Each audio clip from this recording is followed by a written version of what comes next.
Okay, I'm Jim Flood, First Baptist Church, Niagara Falls, New York. Welcome back to this consideration of the Seven Testament trilogy to kick off the United Nations Week of Religious Harmony. As I said, I'm Jim Flood, as my mug said, from Niagara Falls, New York. And as we were discussing before, I am an American Baptist. Please do not confuse me with other variations of Baptist. And also, Brian Brown in the upper left-hand corner is our scholar in residence, of whom we are extremely proud. A scholar that we expected but could not make it today is Professor uh, Arvind Sharma from McGill University, who is a contributor to the Four Testaments volume, where he suggests, to the surprise of many, that the Christian poet Rudyard Kipling, often accused of racism and bigotry, found the inspiration for his poem If in the Bhagavad Gita.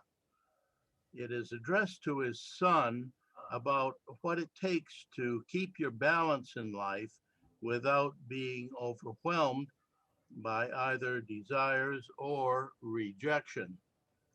If you're not familiar with the poem If, I will now present it.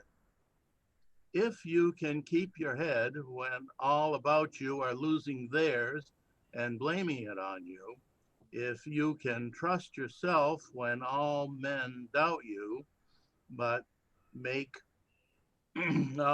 otherwise for the doubting too, if you can wait and not be tired by waiting or being lied about, don't deal in lies, or being hated, don't give way to hating, and yet don't look too good nor talk too wise.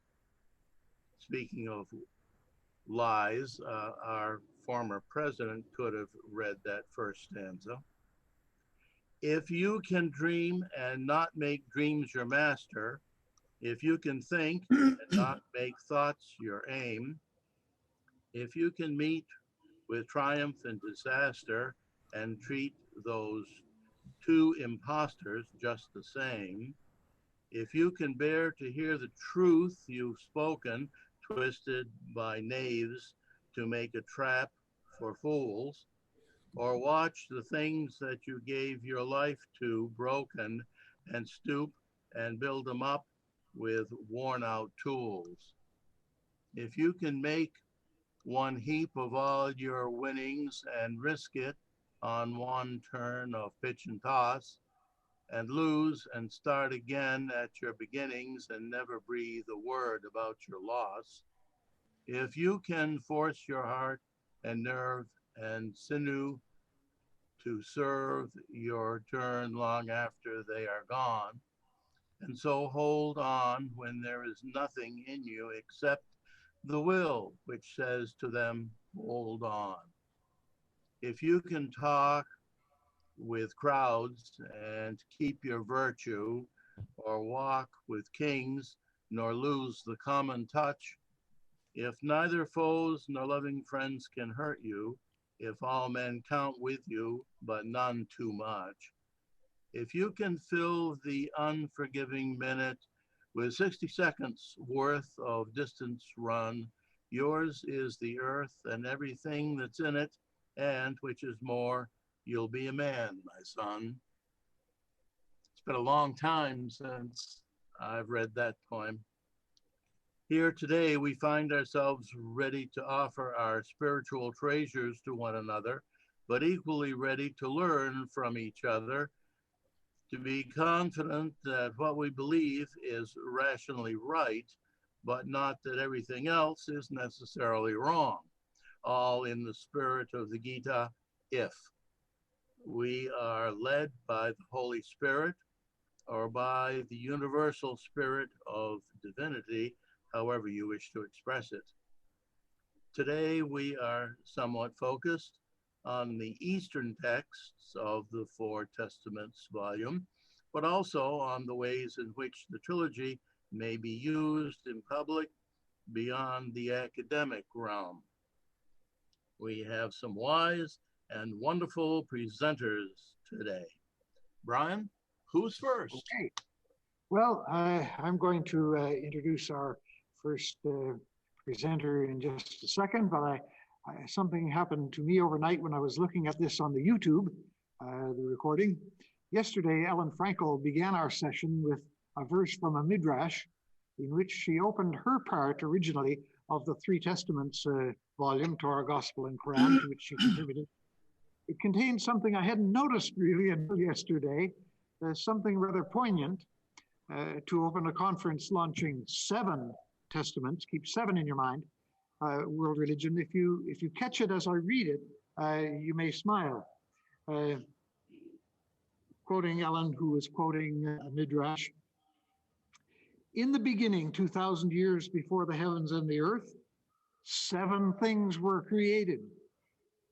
First, the Torah, written with black fire on white fire and lying in the lap of God. God consulted the Torah and created the world. Well, 7 things, the first being the Torah. We're not to understand that literally, of course. It's a figure of poetry and speech from the Midrash. But what are the other 6? Well, the 7 testaments in the lap of God. Kind of a nice image that she opened with, and I missed it. So it's just grand. Today, as mentioned, we focus on the 4 testaments. It's similar, of course, in its way to the 3 testaments, except it is the Eastern primary scriptures of world religions. From Mark Brettler, we already heard something about the similarities and the creative differences between Judaism and Hinduism. Our first presenter today connects the dots between Christianity and Hinduism to show what they may offer each other with scriptures again found in 7 testaments. Michelle Voss-Roberts taught theology and fulfilled administrative duties at Wake Forest University in North Carolina, contributing there in areas of race, class, gender, sexuality, and religious pluralism. I read that somewhere. But this concluded for her in 2018, after 8 years also with the Hindu Society, the Society for Hindu Christian Studies, and she was its president. But she's now principal of Emmanuel College at the University of Toronto, and Canadians are very happy about that. I've benefited greatly from her book, Tastes of the Divine, Hindu and Christian Theologies of Emotion, succeeded by a new book that I hope she tells us a little about and posts on the chat box or somewhere the details so that we could go to the Zoom launch on the date. She'll tell us about that. Michelle, welcome. Thank you, Brian, and it's very good to see you. Yes, it's very good to see all of you. On behalf of Emmanuel College, I'd like to commend Brian Arthur Brown for the achievement of the 7 Testaments, as well as for the 2 volumes of primary texts and essays that accompany it. Brian's vision for unity among religious traditions and his extraordinary networking skills have brought us here today in celebration of the culmination of other such gatherings and group undertakings spanning a decade. Congratulations. Thank you. The World's Parliament of Religions in Toronto in 2018 was a massive undertaking, and many in attendance today were part of those heady days that brought together over 8,000 delegates from 80 countries, representing over 100 religious, spiritual, and worldview traditions. Brian Brown and his collaborators have bottled the spirit of friendship and the longing for peace that was palpable there and given it to us in book form. And that group's explorations are part of Emmanuel College's story too. Over that same period of time, Emmanuel College was developing from an ecumenically minded seminary of the United Church of Canada into a theological school of the United Church of Canada with multi-religious programs. Under past principal Mark Toulouse, we were approached first by the Muslim community and then the Chinese Buddhist community to imagine what religious leadership and spiritually informed contributions look like in the Canadian context for their traditions. The result is a flourishing Master of Pastoral Studies program, which trains spiritual care providers, psychotherapists, and community leaders. Our graduates have appreciative knowledge of neighboring worldviews and the skills to partner with them. I'm pleased to see Major General Chapdelaine here from the Canadian Armed Forces. We've been delighted to partner with them on some firsts in terms of chaplains from the Muslim and the Buddhist and now some other traditions. So I really apologize. My phone somehow is ringing, which it never ever does. We'll let that stop. Our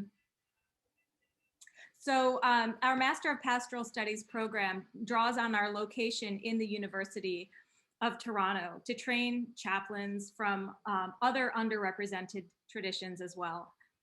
We're proud of the academic research our diverse students are doing, with some of them now continuing on in doctoral programs.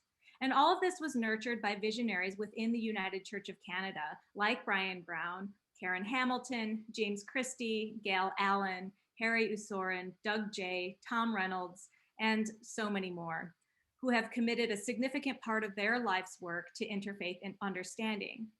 As a result, our United Church graduates are better prepared for their ministry in the pluralistic Canadian context as well. As we express in Emmanuel's vision statement, we intend for every student to become more rooted in their own religious and spiritual traditions as a result of engaging others who are rooting more deeply in their traditions.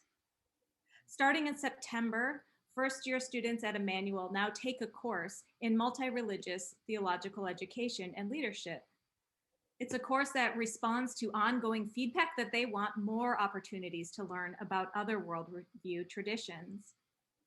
And because most of our master's level students are in professional master's programs, we focus our understanding on the practices of those traditions that they are likely to encounter.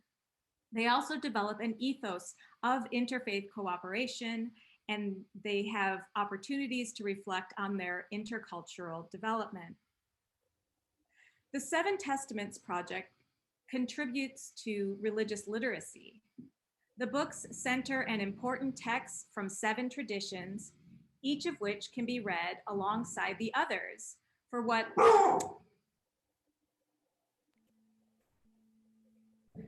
the timing's fantastic. The mail comes and my dog barks right at this time every day. You have a busy office, you see.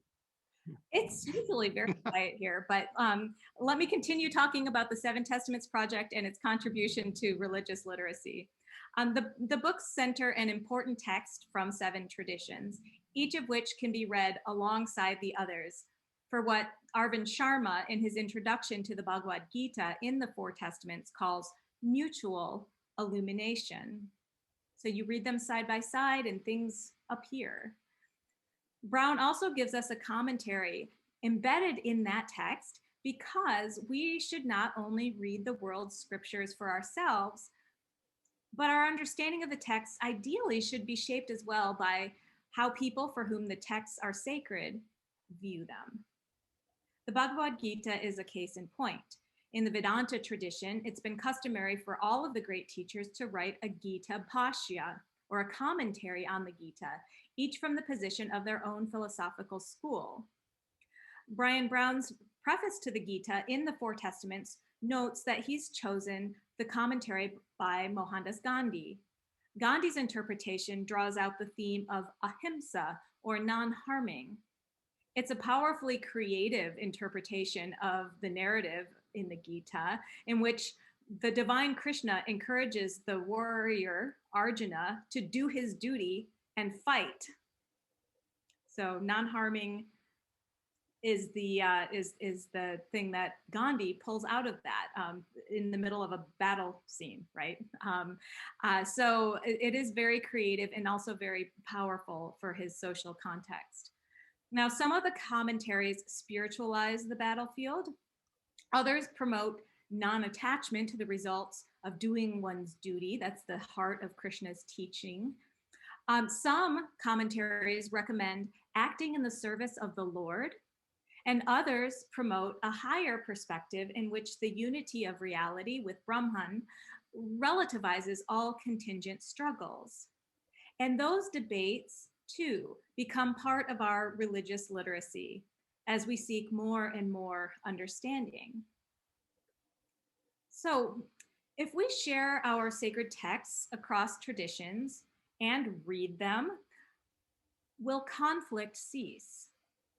Brown notes that Gandhi's version of the Bhagavad Gita was given in 2014 by the then new Indian Prime Minister, Narendra Modi, to President Barack Obama. And even at that point, Modi had a questionable interfaith track record, having presided over violent and deadly communal riots in his time as chief minister in Gujarat. Since then, freedoms in Kashmir have been curtailed amid protests, and the Indian citizenship law has realized his view of Muslims as outsiders in India. And so sharing our religious texts is an important starting point, but it's not the end. The Seven Testaments Project makes a case that focusing on what our religions share might further contribute to a peaceful world. A similar dream of finding a common source has motivated Indologists and their readers since the popular publication of the Sacred Books of the East in the 19th century. It was thought that if we could find that original lotus, the root that bloomed into so many flowers, we would be all related. It might even be the key to the enlightened world. It might be, but history and current events remind us that fights with our closest relatives can sometimes be the most intense. And so, even as this conference considers the possibility of a common ancient influence on the world's religious traditions, I would also encourage us to keep sight as well of our common cause and our common context. What we do definitively share is this world, the gifts as well as the atrocities. We share the challenges of religious nationalism and the colonial legacy across the globe. And we can share the best in our traditions so that we can meet those challenges. Thank you, and thank you all for attending today. That was wonderful. I wonder, did we get the Zoom link for your own launch of your next book? What's the title of that next book? Okay, so it's in the chat. I put it up at the beginning of my talk, and it's got the title. It's the Routledge Handbook of Hindu-Christian Relations. I co-edited that with Chad Bauman from Butler University. There are 39 chapters in that volume, and we're very excited to have a Canadian book launch. It'll be a panel featuring the Canadian contributors to that volume in that link that's right there in the chat. I'm not sure if I can post the poster as in the chat, but I will try that before the end of our conversation today. Thank you for the little shout out to the book. Okay, that's just fine. We look forward to it. Thank you very much. Well, that gives us the Hindu side in the mix under the broader umbrella of Seven Testaments and how we approached it there. The Buddhist is an important element, especially in the Four Testaments book, but we brought it forward also into the final volume, the Seven Testaments. And Seven Testaments acts as a forward to the series in a sense, even though it was written last. The four books, the three books, the three volumes. Anyway, my friend Bhante Saranapala is known as Toronto's Urban Monk. It's a nice title. He's a popular figure in campus life and life. Uh, he's the author of a section in Seven Testaments on the essence of Buddhism. We've spoken together at the University of Toronto's Emmanuel College, and we've spoken together at the Parliament of the World's Religions. And so here we are together again today. And I welcome my dear friend, and he will give us a perspective as it is reflected in the Seven Testaments. Bhante. Thank you, Brian, for this invitation to be part of this great event, this conference. I know we were looking forward to this event last year, but due to COVID-19, you had to cancel it. But thanks to technology, now we are here. And yesterday, actually, I really enjoyed the presentations made by great scholars. It's an enlightening experience even today. I'm actually looking forward to learning much more from our fellow scholars. And I think I would like to do a PowerPoint presentation because, as you know, I'm a monk of the 21st century, the urban Buddhist monk. And so I love technology. And of course, even me and Michelle, we also had a panel discussion at the church 2 years ago. That was amazing. And two of my colleagues are also here. I'm very happy to see Andrew McPherson and John Joseph and other friends.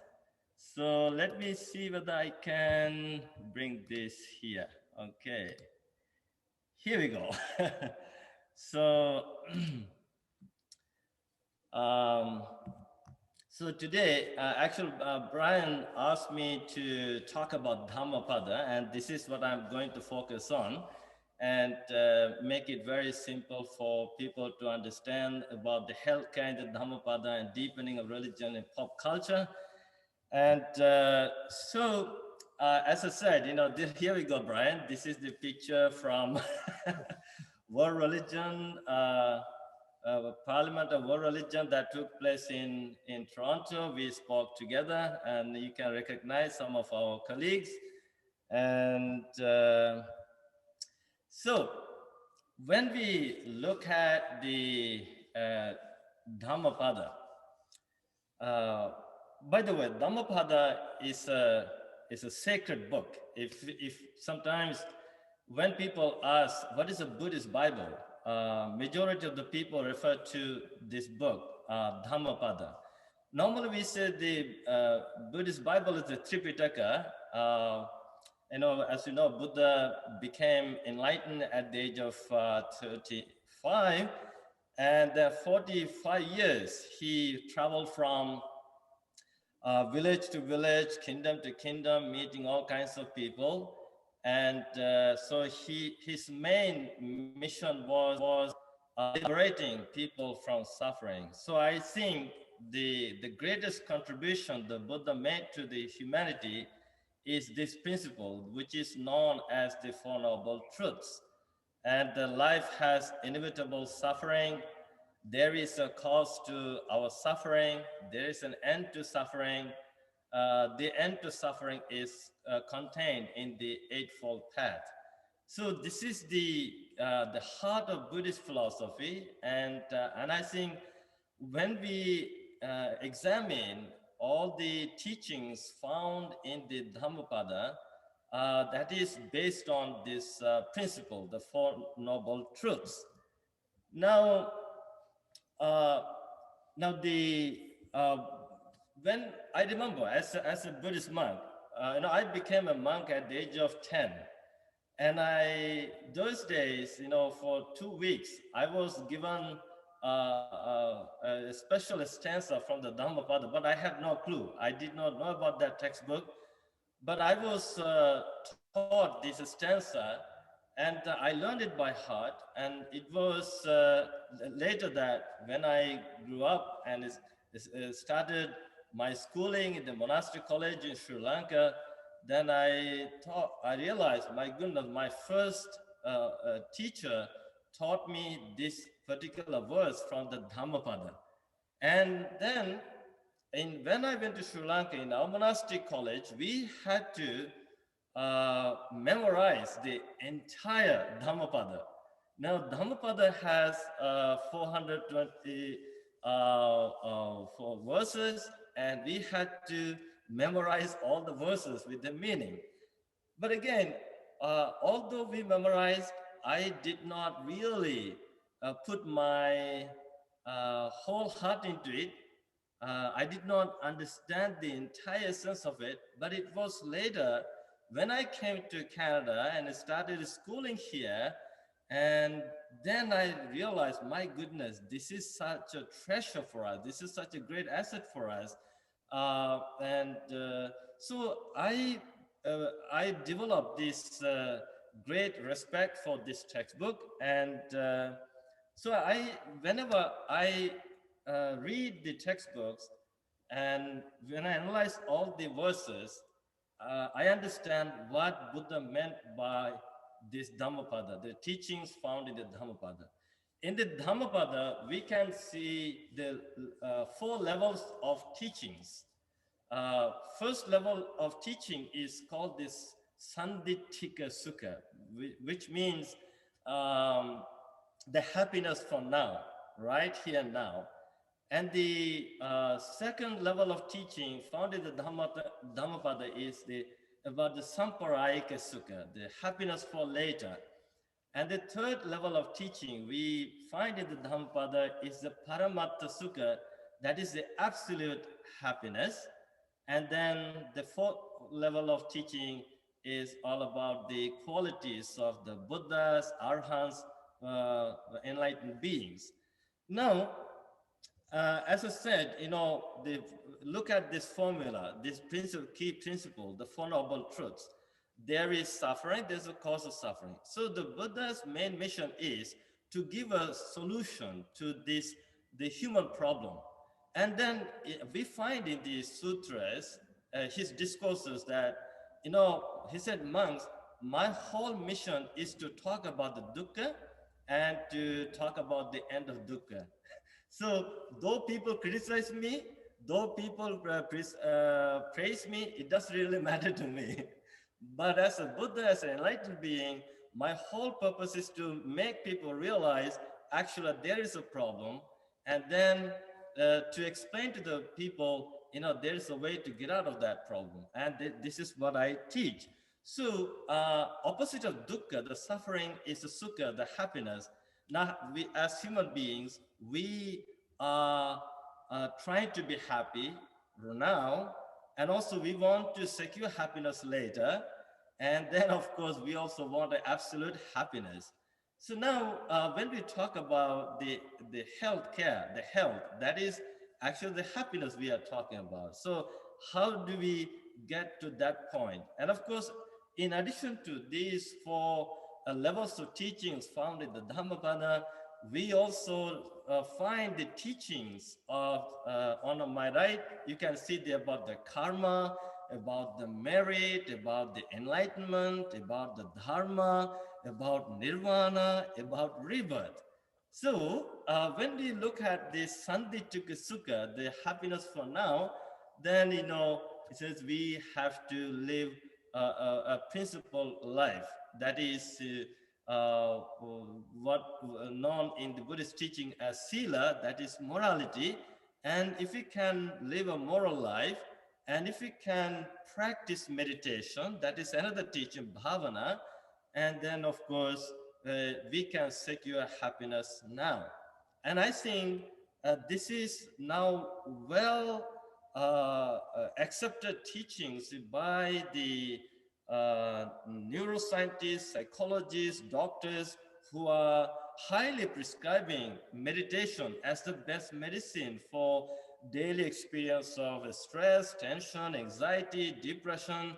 And even as a urban Buddhist monk, by doing the spiritual counseling for many years, I started doing the student counseling from U of T. And then what I would encourage people to do is just meditate. If you can meditate 15 to 20 minutes every day, it's going to help you immensely. And through the meditation, I was able to save actually many lives, but I'm not going to get into that point. And then of course, we have this notion that we know that we are not going to live in this life forever. One day we are going to say goodbye to one another. Then when we say goodbye, we want to secure our good place, either in the heaven or somewhere else. And of course, everybody wants to go to heaven. Then that is the Samparayika Sukha. That is, Buddha says, if you want to secure your happiness in the heavenly world, then guess what? You need to earn merits. You need to practice giving, you need to practice morality, and then you need to practice dharma, the dharma being the basic level of teachings for 5 precepts. And then when we continue living this principle life, righteous life, a moral life, is going to help us get a better rebirth. And then Paramatta Sukha is the nirvana, that is an eternal state of nothingness and the permanent release from the cycle of rebirth obtained through achieving enlightenment. And then, we find such teachings in the Dhammapada. And then, of course, there are one section which is highly talking about the true nature, the practices, behavior, attitude, habit, and mentality of the Buddhas, Arhats, enlightened beings. So, having said this, now this is the, as you know, Buddha did not write anything, and all Buddha did was he traveled from village to village. He gave teachings, he delivered sermons, discourses to people from all walks of life. And after his great passing away, attainment of Mahaparinirvana, and his immediate enlightened disciples got together and they gathered all the teachings and put into some section that is known as the Tripitaka. Now the three baskets. So the basket of the discourses, and the basket of the monastic rules and regulations, and the basket of the deep teachings known as Sutta Pitaka, Vinaya Pitaka, and Abhidhamma Pitaka. So in the Sutta Pitaka, there are 5 Nikayas, 5 sections. And so the last section of number 5 is known as the Khuddaka Nikaya. In the Khuddaka Nikaya, there are 15 books, okay, 15 books. One of the 15 books is called the Dhammapada. Now you can see the size of the Dhammapada, and this is the very reason why even the Buddhist monks and Buddhist people refer to Dhammapada as the Buddhist Bible. And okay, you have it. That's amazing, Brian. So as you can see, Dhammapada means the words of doctrine or way of truth uttered by the the Gautama the Buddha to his disciples. So it contains 423 verses.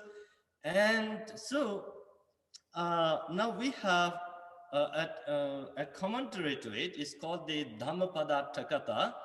And so for every verse, you can see there is a story. And some stories are found in the other discourses, the sutras, and some stories actually were composed to educate the people, the commoners, and I think every story has some great teachings, great wisdom, which has the power to change people's life. So it has 26 chapters, and then of course, as you can see, a section could be about the thought, a section could be about the flowers, a section about the old age or self, happiness, pleasure, anger, thirst, brahmana, and some other teachings.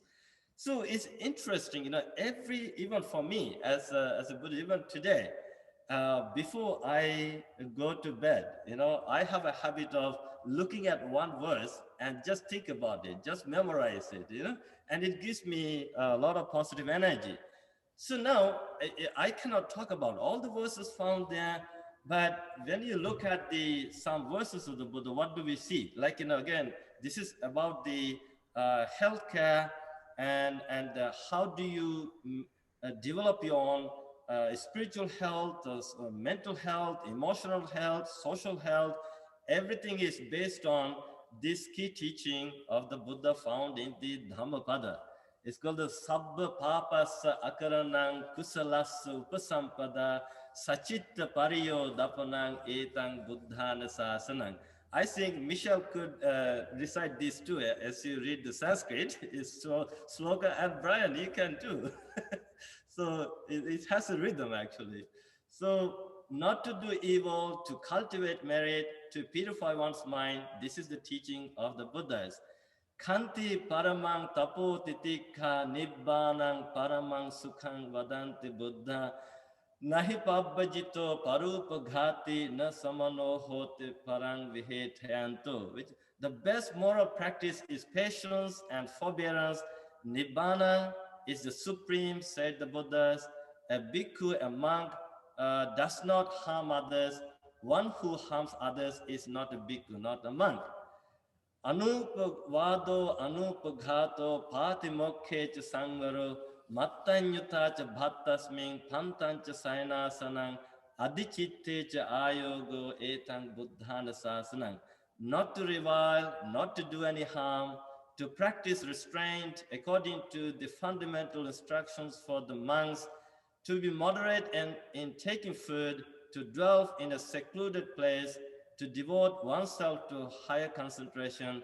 This is the teaching of the Buddhas. So as you can see, these three verses actually are well known among all Buddhists. Even the lay people can recite this, you know, and they were taught this. This is the key teaching found in the Dhammapada. And again, why people suffer, why people suffer from ill health. Because when you hurt, when you do harm to other beings, and that is actually going to make you sick and very unhealthy person. So now, if you can live up to these principles, and actually these principles are also found not only in Buddhism, but also in other spiritual traditions too. And of course, we have an audience of scholars. You would agree with me. We can find these moral teachings in every religious scriptures, the holy books. So then, when we talk about this, the health, as again in a verse, the verse 204, but this is arogya parama labha santutti paramang dhanang vissasa parama nyati nibbanang paramang sukhang. Health is the greatest gift, contentment is the greatest wealth, a trusted friend is the best relative, nibbana is the greatest bliss. So if we now we are talking about the health, and health is the highest experience, and contentment, that is, if we can be contented with what we have, and that will be a huge wealth for us. And if we can have a trusted friend, I think today we have the problem for not having a good friend, a trusted friend. We don't easily trust people. But here the teaching of the Buddha is that if you can't find a trusted friend in the society, you be a trusted friend to others. And I think this is for us. This is the inner transformation. And then as Buddha's Nibbana is the greatest bliss, and to realize Nibbana or Nirvana, which is the end of suffering. And then, of course, we all need to follow the fourth truth, which is the Noble Eightfold Path. And so you can see the graphic picture I have posted here about the karma. What goes around comes around. Keep your circle positive, think good thoughts, speak good words, do good deeds. And then if you follow these teachings, if you be it, and if you can help others, and then of course it will get back to us. So this is the essence of the Buddhist teachings found in the Dhammapada. So I think with this in mind, now I would like to conclude. Dhammapada is a beautiful textbook which can be referred to modern health that we are talking about. And I think the even two prominent neuroscientists that you might know them, Rick Hansen and Richard Davidson, they are highly talking about this, And I'm glad that Brian actually asked me to write about Dhammapada as a healthcare. And so now how we can develop our own personal health. Now you can see these few teachings are more than enough. But if you would like to continue, you can read more verses. Thank you so much. Well, we thank you. And I was just noticing in your comments on karma about good thoughts, good deeds, good works. We talked about that yesterday a little bit in connection with Zoroastrianism, which is where that phrase originated. And it is found again in Buddhism. And that's part of what we're finding. The Dhammapada that we have in the Four Testaments text is actually by Radhakrishnan, who is a Hindu. But we imagine, for example, through the Seven Testament trilogy, if such things were available, say, on the podium or on the lectern of the chapel, in a military chapel, as we were saying, the military is now multi-faith, that one doesn't cease to become a Christian when one hears readings such as you have described. They are things that we can share and build up each other in certain ways. And so you've summarized nicely a major section of the Four Testaments volume in this series. Thank you so much. You're welcome. Thank you. Well, with his Near Eastern languages and culture PhD from Harvard, Hussein Rashid writes and speaks about South and Central Asian influences in Western pop culture, music, movies, comics, the arts. After teaching at Columbia, Rashid comes to us now from the New School in New York. It's still called the New School. It's a prestigious old school now as a private research facility dedicated to academic freedom and intellectual integrity and progressive thinking. Dr. Rashid exemplifies all of that very well. He's another who was at that now almost famous gathering in New York, which commissioned the Three Testaments, Torah, Gospel, and Quran, which has morphed into the Seven Testaments trilogy. Dr. Rashid is here now and is fascinated with some of the artwork in our trilogy volumes and will help us understand how the arts can help us along on our shared journey. Dr. Rashid. Bismillah ar-Rahman ar-Rahim. Assalamu alaikum wa rahmatullahi wa barakatuhu. In the name of God, the compassionate, the merciful, may God's peace, mercy, and blessings be with you today. Brian, I want to thank you for the kind introduction and for inviting me here to be with you today. It's always a pleasure to speak about art, religion, and cultural connections.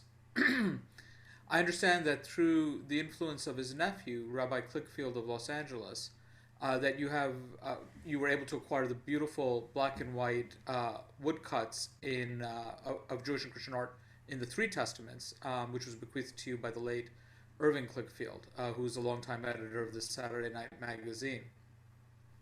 And I think that you received a gift of Christian art from a rabbi as a wonderful entryway to think about the role of art in interreligious communication and contact. I remember that it was in a class on contemporary interpretations of Jesus taught by Harvey Cox, where I was introduced to the type of work that art does in this area. He showed us paintings by Marc Chagall, a Jewish artist, using images of Jesus Christ in his work. It is also appropriate to mention Chagall, as he did the Peace Window in the United Nations. Chagall's use of Jesus did not engage with the Christian theology of Jesus the Christ, even though many of his paintings use the crucifixion. Rather, he focused on the Jewish character of Jesus and the suffering of Jesus as symbolic of the suffering of Jews, particularly during the rising anti-Semitism in Europe in the 1930s. While this thumbnail introduction does not do justice to the level of thought and meaning in Chagall's work, it is a way for me to highlight the idea that symbols and ideas do not belong to only one person or to only one community. When cultures come into contact, they share, they grow, and they develop the best from each other.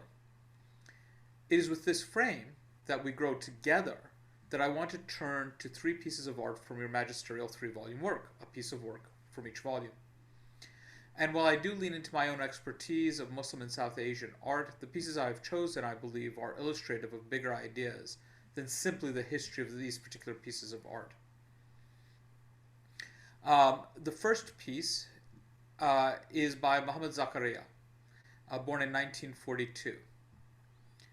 Thank you. His work is perhaps most well known by US American audiences through his design for the Postal Service's Eid stamp.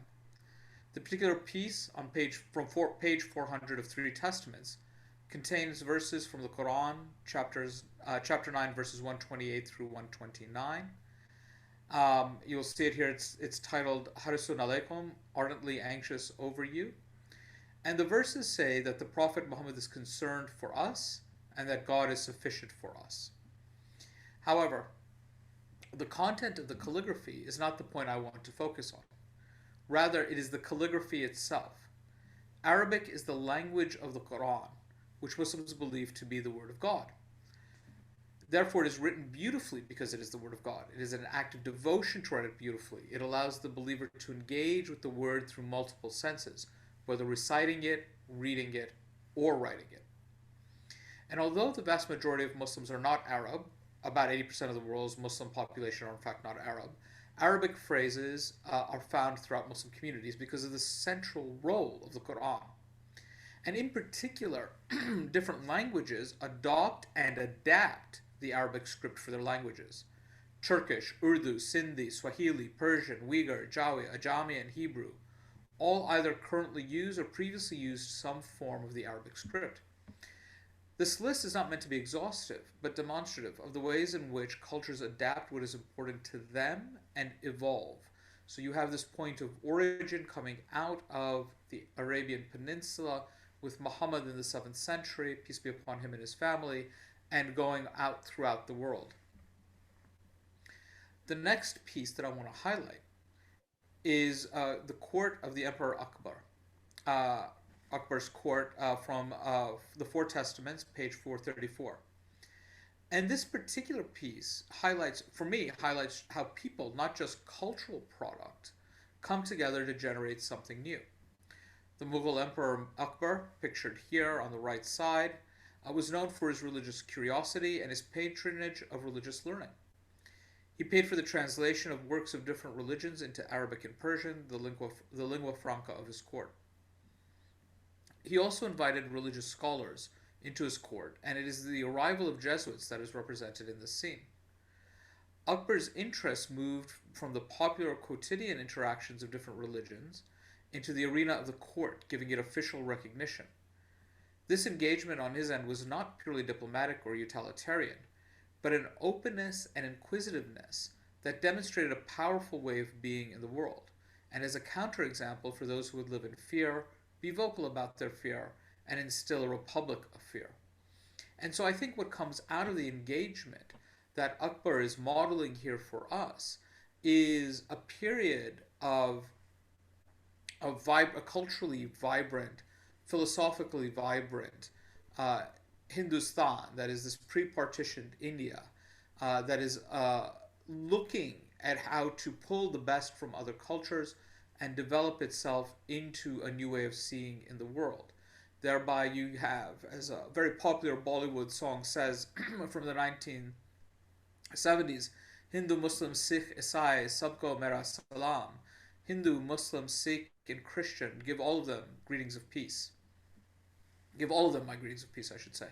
So that we have this ethic of openness and community building that continues in time, that it's not just marked by a period of time, but it only comes out of this official status, this official structure that is then put into place.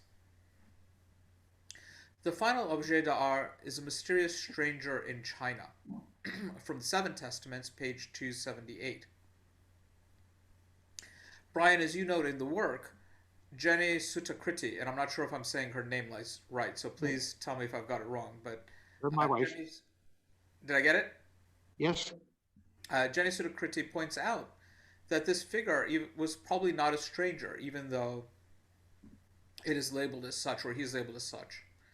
According to the dress, the figure is clearly Zoroastrian, and the region in which this figure was found in seems to make it very likely that this is a reference to a Zoroastrian individual. Sutakriti argues that what we see here is the figure in a yoga pose, rather than, as some art historians have suggested, riding side saddle, that he's sort of disassociated from either a camel or a horse. And so this sculpture then demonstrates for us how much more dynamic, excuse me, how much more dynamic people's understanding of themselves were, and how much travel impacted the world in terms of spreading ideas. I think we tend to think of travel now as either business or leisure, which doesn't mean that cultural exchange doesn't happen. But it tends to, I would argue, be a little bit more consumerist in its presentation, in terms of its structure. When we think about the stranger, the early 20th century sociologist Herbert Gans said that we fear the stranger because the stranger makes us question who we are, and that makes us uncomfortable. But the idea of the stranger is a very modern phenomenon, somebody who we don't want within our borders. Prior to the pre-modern period, people would travel frequently and relatively easily, settling new colonies, again, as we see here, as demonstrated by this particular piece of artwork. The man is Zoroastrian, a religion with origins in Persia. He is in China, practicing an Indic discipline.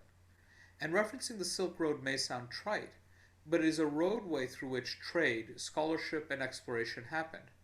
Our stranger here is not the stranger of Camus. This person is confident in who they are and where they belong in the world because they are open and adaptive. Art is an expression of confidence, the confidence of place, of time. It is a confidence that is tied to openness and inquisitiveness that are hallmarks of healthy societies. And I'm grateful that you've chosen to include art in your volumes, invited me to speak about them, because I think as much as we talk about interreligious connectedness philosophically, I think we also have to understand the cultural intimations and the cultural connections, because religion doesn't exist in a vacuum. One is simply not Zoroastrian and nothing else. One is simply not a Muslim and nothing else. One is a Muslim and a Yankees fan and a New Yorker, and all these things can be true. So thank you, Brian, for that, to include both the art and the invitation to speak about it with you today. Oh, and thank you very much for your wisdom and for your reference to my wife, Jenny Sutakriti, who is in fact the first person to have correctly identified the pose that was there. When this statue was first found, it was called A Stranger in China, and it does have the Zoroastrian garb and so on. It looked like it was riding on a horse, and you couldn't understand that. Why would you wear your religious vestment on a horse in that manner? Jenny said, no, that is the yoga pose of half camel, and so on. And everybody now agrees that that's what it is. And so we thank you for your presentation. Well, we're beginning to run just a little late, but we've booked a little extra time, and I'm guessing we'll probably run until 10 after 3 today, which is just fine, because I'm anxious to present some material that sandwiches between what we heard yesterday from Harry Joel about the ground-penetrating radar, as we look forward to investigations in Afghanistan about the tomb of Zoroaster, which will be concluded tomorrow by Professor Richard Frund. So I'm to link the two, and I guess I should do it. There have always been good religious bases in Australia, and Canada and the United States also benefit from indigenous instincts. We're learning the importance of that, and that's also so in Africa. Even in Europe, there were Druids and witches, something related to what we call these days Wicca, I guess. But most of the main and enduring, and all 7 in this trilogy, enduring religions of the world came from Asia. And they all came from an area called the Silk Route. I wonder if we could see the Silk Route up on the screen, please. Here we come. The Silk Route, it's about the size and shape of Chile on its side. It's that double red line in the middle there. It's being rediscovered and redeveloped by China today. It was important at various times in history. For a while, especially when I was young and learning about it in school, we thought it was impenetrable for many, many years. We've discovered now that it goes back earlier to an incense route before that. And it's mountainous and difficult, but about the size and shape of Chile, if it was on its side. Most of these religions were stimulated in a period of 150 years called the Axial Age.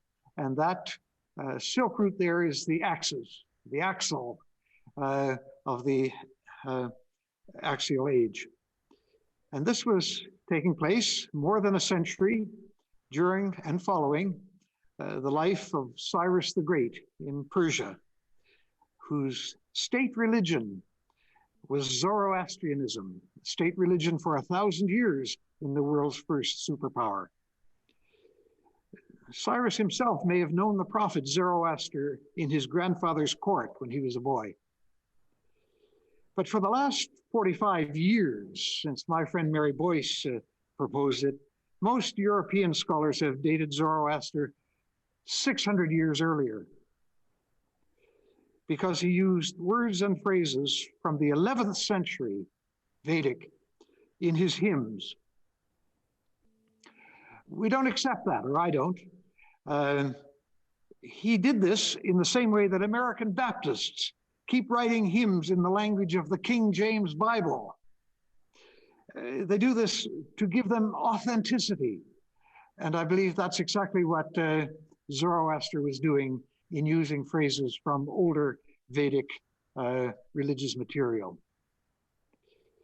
Like Amir Hussain, most American and other scholars now agree with me and others, agreeing with the traditional Arab, Persian, and early Christian sources, who say that this Persian prophet was actually born in 628 BCE, probably in Azerbaijan.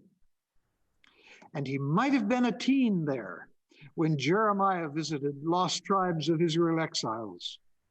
Could we see that next slide of the great intersection, where we'll see the journeys of both the Vedic and here we are, the great intersection. The darker is the Semitic Israelite exiles en route to Europe, some of the lost tribes.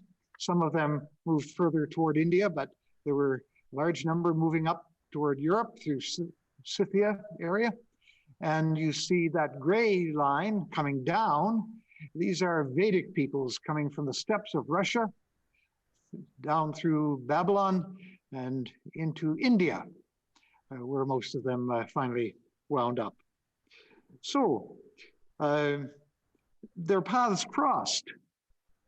We know that their paths crossed in Babylon.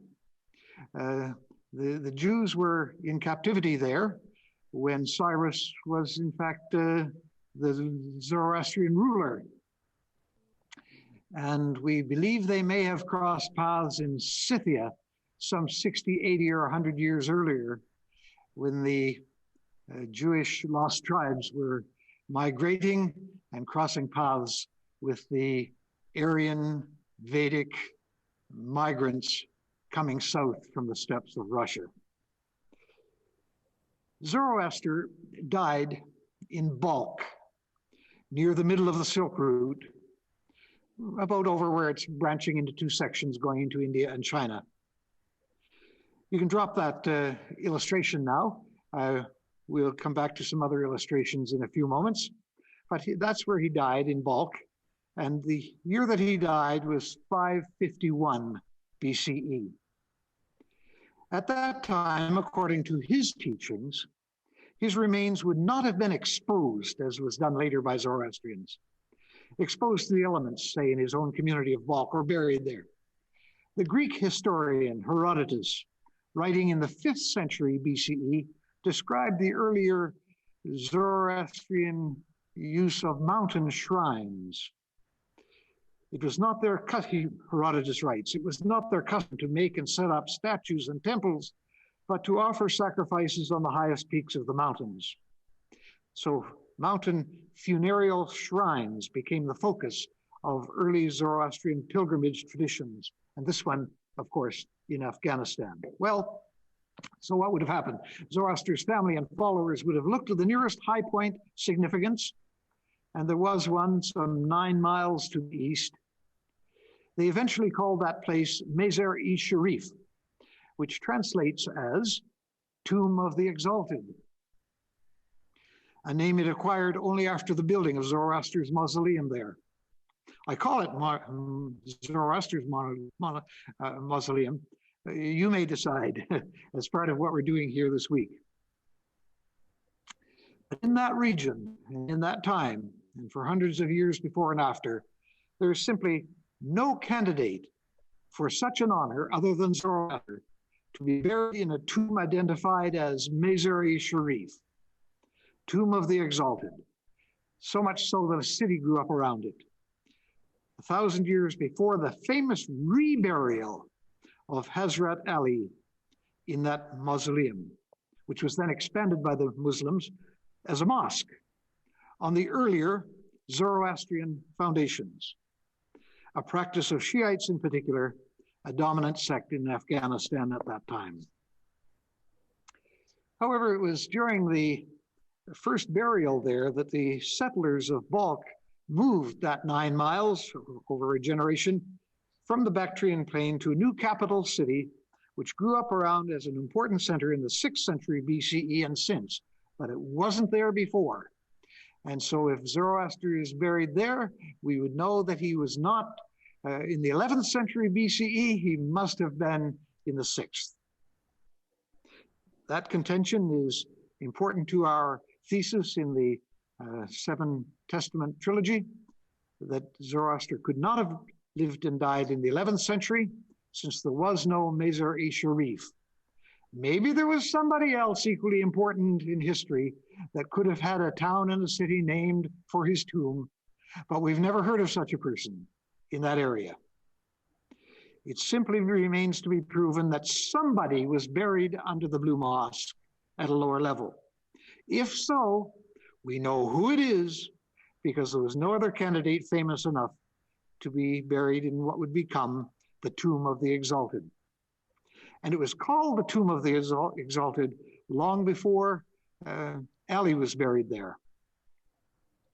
Identification of the Tomb of Zoroaster is important to Zoroastrians today as they begin to take a significant role in interfaith discussions based on facts rather than on myths about Zoroaster's dates and the timing of his teachings, which transformed the Silk Route into a spiritual superhighway. All of the religions were born, all 7 were born out of developments that happened within a generation or a generation and a half of his death. The exceptions being, of course, Judaism and Christianity, but their connection there is through the Jewish connection.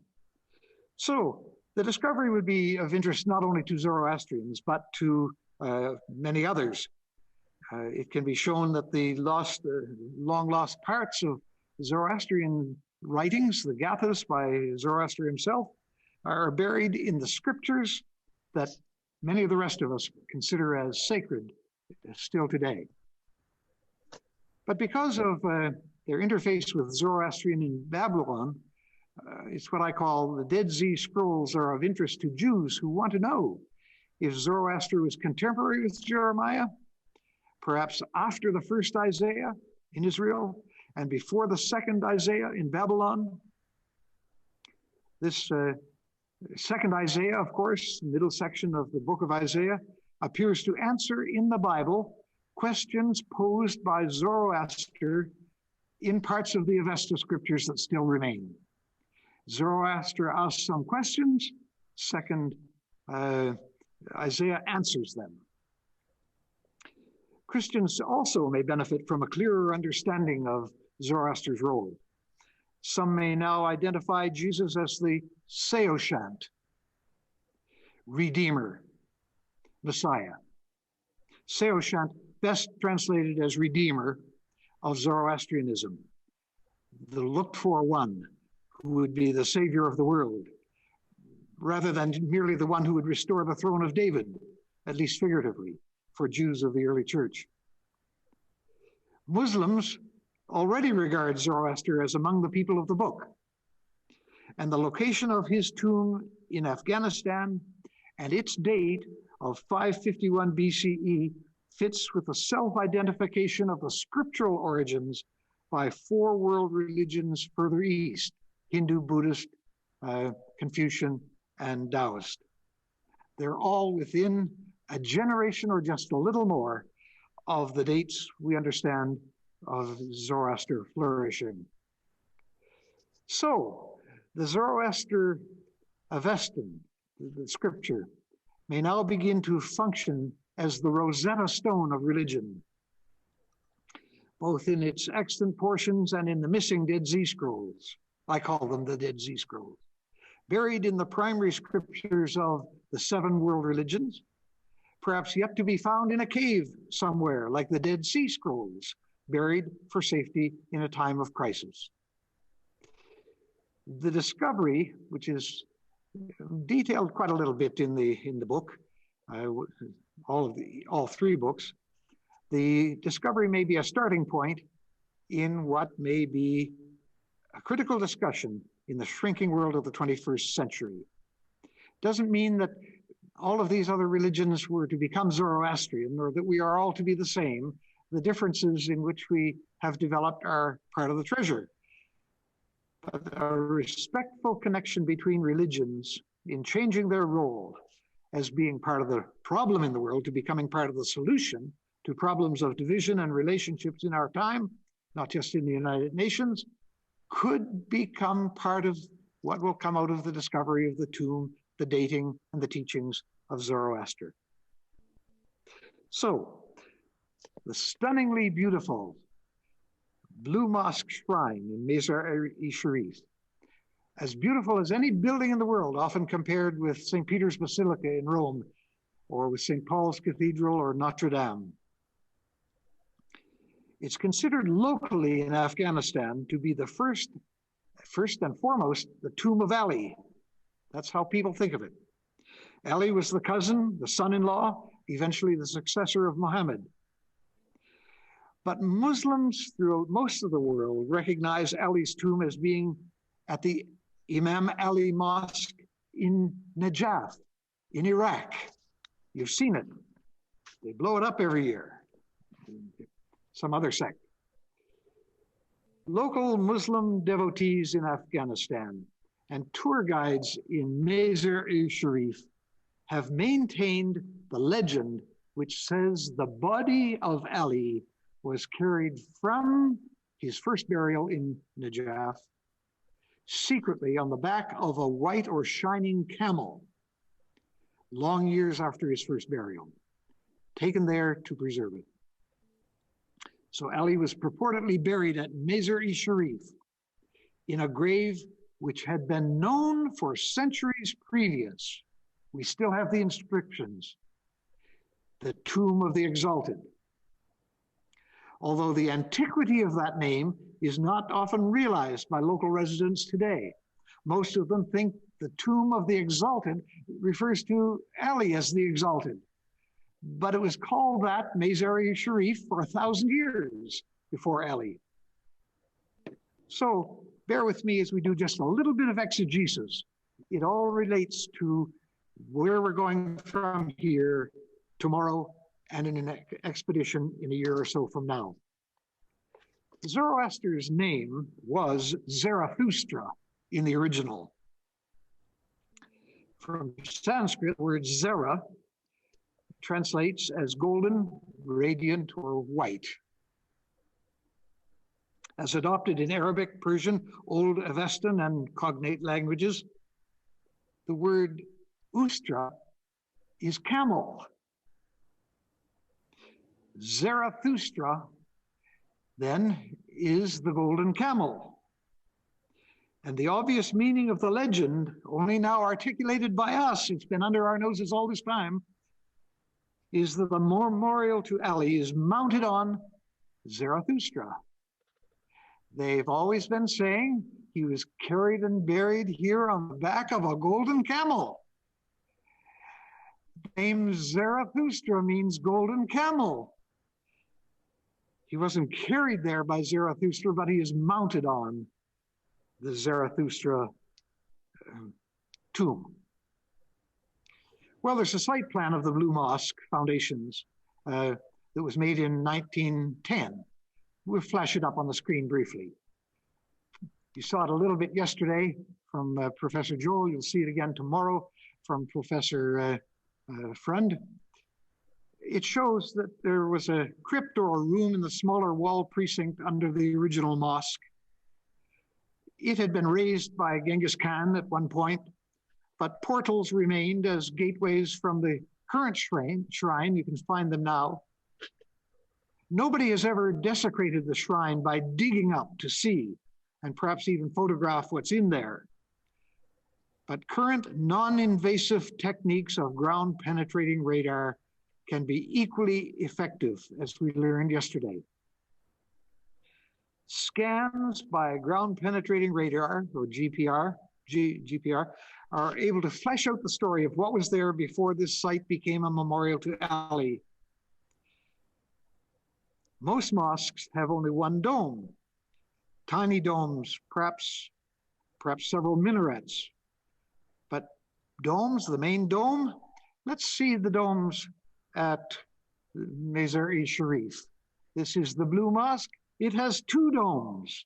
Why does it have two domes? We're going to find out. Well, as perhaps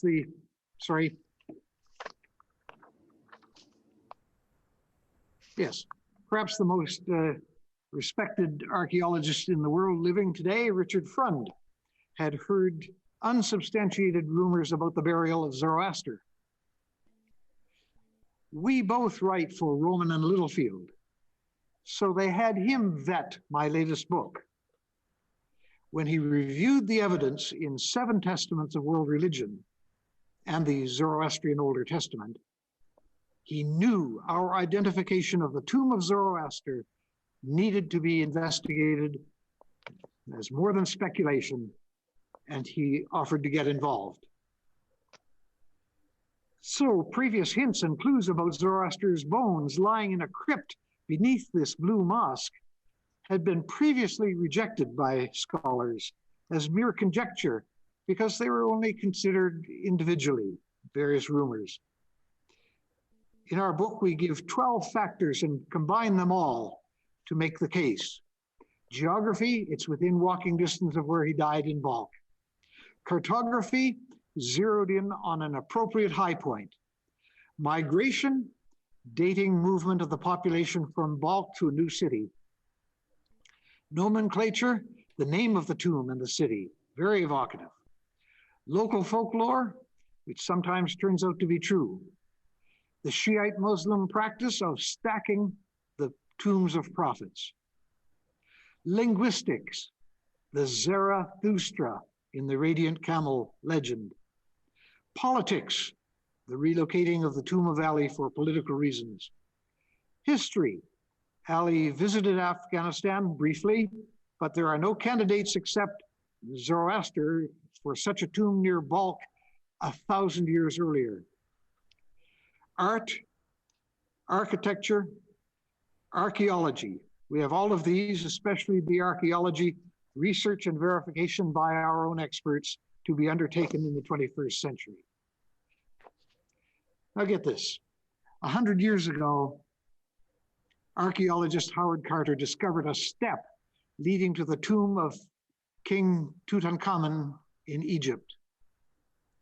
And a year later, in November 1922, Carter and fellow archaeologist Lord Carnarvon entered the chambers of the tomb, finding them intact in the presence of many witnesses. Richard Frund and Harry Joel have found my books in the Seven Testaments trilogy to be the step leading to something they expect to find probably by November 2022, 100 years later than Tut. The Bible says that the site of Moses' tomb is unknown, even to this day, it says. The Holy Sepulchre of Jesus is part of the story of his death and resurrection. Followers have always known and memorialized the burial places of Muhammad, Confucius, and Buddha. We know they're buried.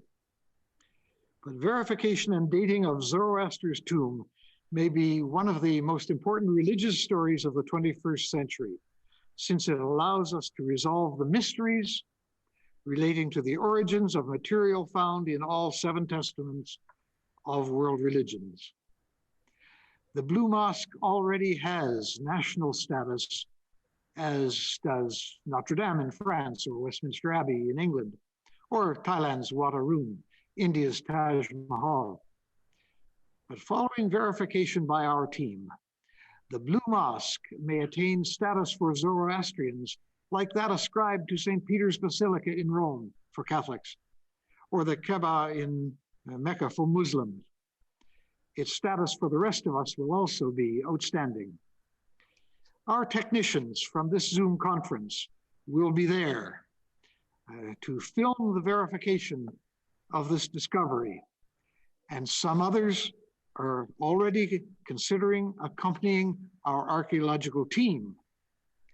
You may go if you wish. More about this opportunity after tomorrow's outstanding presentation by Professor Frund. Now we get a little commercial break from Cheryl, and then we get to the United Nations, the G7, the military, and the non-academic, non-worship aspects of the value of seven testaments. But Cheryl, what have you got for us today? Hi, folks. I will be very brief. I know we're running a little bit behind schedule. I just want to remind you that it is my goal to sell 100 of these sets of books over this conference. 16 sets were sold yesterday, so we're on our way, but I encourage you to buy more of them. They make great gifts. I noticed in Bonte's presentation, there was a picture of when we were at the Parliament of World Religions. And I remember taking those pictures. I was also there that week selling the books. There was only the two at that point. But any of you that have written books, you know that you don't do it to make a lot of money. We're not Nora Roberts or Tom Clancy. We are academics who just have been given this gift and want to share our knowledge with others. And I'm going to promise you, I know a number of you teach courses in universities and such, and I promise that I will do my best to get sets of these books into the hands of your students if you want to use them as part of your coursework. I think it's really important because they are the ones who will set the standard for interfaith harmony in the future. And they will be the ones who will build upon the work that you folks are doing today. And I want them to be able to have a world where they embrace our differences, to value the gifts that we all bring to the table. And so I would encourage you to contact me. I'm going to put up the places where you will buy the books. But if you're not able to connect, then please inbox me and I'll do my best. And I will let you move right on to the next speaker. Thank you. All right. Well, Sherry Steiner is a professor of sociology at Purdue University in the USA, and there's some consideration for this going on the curriculum there, I understand. She specializes in social movements, environmental sociology, sociology of religion, and social theory. Sherry has been involved with the growing religious aspects of G7 and G20. Is it G7 or G8 these days? Depends if Russia's in. But anyway, she's the author of Moral Pressure for Responsible Globalization. But more recently, she's the co-author with our Jim Christie of a new book, Religious Soft Diplomacy and the United Nations. So you can see where this is going. With others on her panel, Sherry leads us in exploring the place of the Seven Testaments trilogy outside of academic and worship environments, addressing interfaith realities in diplomacy, economics, and politics. Sherry. Thank you, Brian, for your nice introduction and for inviting myself and some of the contributors to this volume that will be released in spring to participate in today's presentation. I've been asked to talk about using the Seven Testaments to re-educate society about religion as soft power at the United Nations. And for good reasons, religious leaders who do not like their faith traditions to be used, especially by state agents, might be bristling at the title. And if so, that's okay, you're in good company. The special revelation of religious traditions are sacred, and they're intended to inspire and guide faithful followers. And yet history is replete with instances where religious references get used in political discourse to instrumentalize religion for political gain. The instrumentalization of religious discourse in the practice of politics, it may be intentional, it may be unintentional, it may serve to increase or decrease a state's fragility, but either way, practices that push religion into the political domain may put the authenticity, legitimacy, and credibility of the religious tradition at risk. Now that the Seven Testaments are being released to the public, they become part of religious culture. The symbolic meaning of the Seven Testaments will function somewhere along a fluctuating spectrum from contributing to social cohesion to social control. Sacred text may help build or potentially disrupt community bonds. In particular, the sacred text may be used to justify or undermine policing by the state, and to some extent, strategic placement of the Seven Testaments in public places like you've been talking about in airports may maximize, the chapels may maximize the social cohesion function. But once a cultural symbol comes into being, it becomes a social force unto itself as well, and developing meanings over which people may have limited control. Repeatedly through history, state actors have co-opted religious symbols for political ends. Sacred texts were recently instrumentalized in a high-profile situation in the United States. Two of these three testaments, Torah and Gospel, are embroiled currently in a controversy over racist double standards for policing at the US Capitol. As I'm sure you're all aware, on January 6th, an unruly mob of former President Donald Trump's supporters stormed the US Capitol in an effort to interfere with the results of the presidential election. The degree of lack of preparedness by the police has raised questions. 6 months earlier, on June 1st, 2020, when George Floyd and Black Lives Matter protesters engaged in largely peaceful protests, some 289 people were arrested, and federal law enforcement officers used tear gas and other riot control tactics to forcefully clear peaceful protesters from Lafayette Square, so that then President Trump could hold a Bible photo op in front of the parish of St. John's Episcopal Church. While it is true that the parish house had been damaged by graffiti and fire during protests the night before, then President Trump's actions angered many American religious leaders, including Washington's Episcopal Bishop, Marianne Booty, who said on National Public Radio, quote, "It was traumatic and deeply offensive in the sense that something sacred was being misused for a political gesture, end quote. The location of St. John's Episcopal Church had put it at the epicenter of the protests in Washington for several days. And yes, the church suffered collateral damage, but that's not what the parish priest found most disturbing. What angered Bishop Rudy was the way in which former President Trump used, quote, the symbolic power of our sacred text, holding it in his hand as if it was a vindication of his position and his authority, end quote. Former President Trump's photo op took advantage of the damage to St. John's Episcopal Church without consultation with or endorsement by Episcopalian leaders. Opposition to former President Trump's tactics became more widespread. Bishops from New England denounced Trump's visit to the church as, quote, disgraceful and morally repugnant. Simply by holding aloft an unopened Bible, former President Trump presumed to claim Christian endorsement and imply that of the Episcopal Church, end quote. Religious leaders from other traditions echo these sentiments in the days that followed.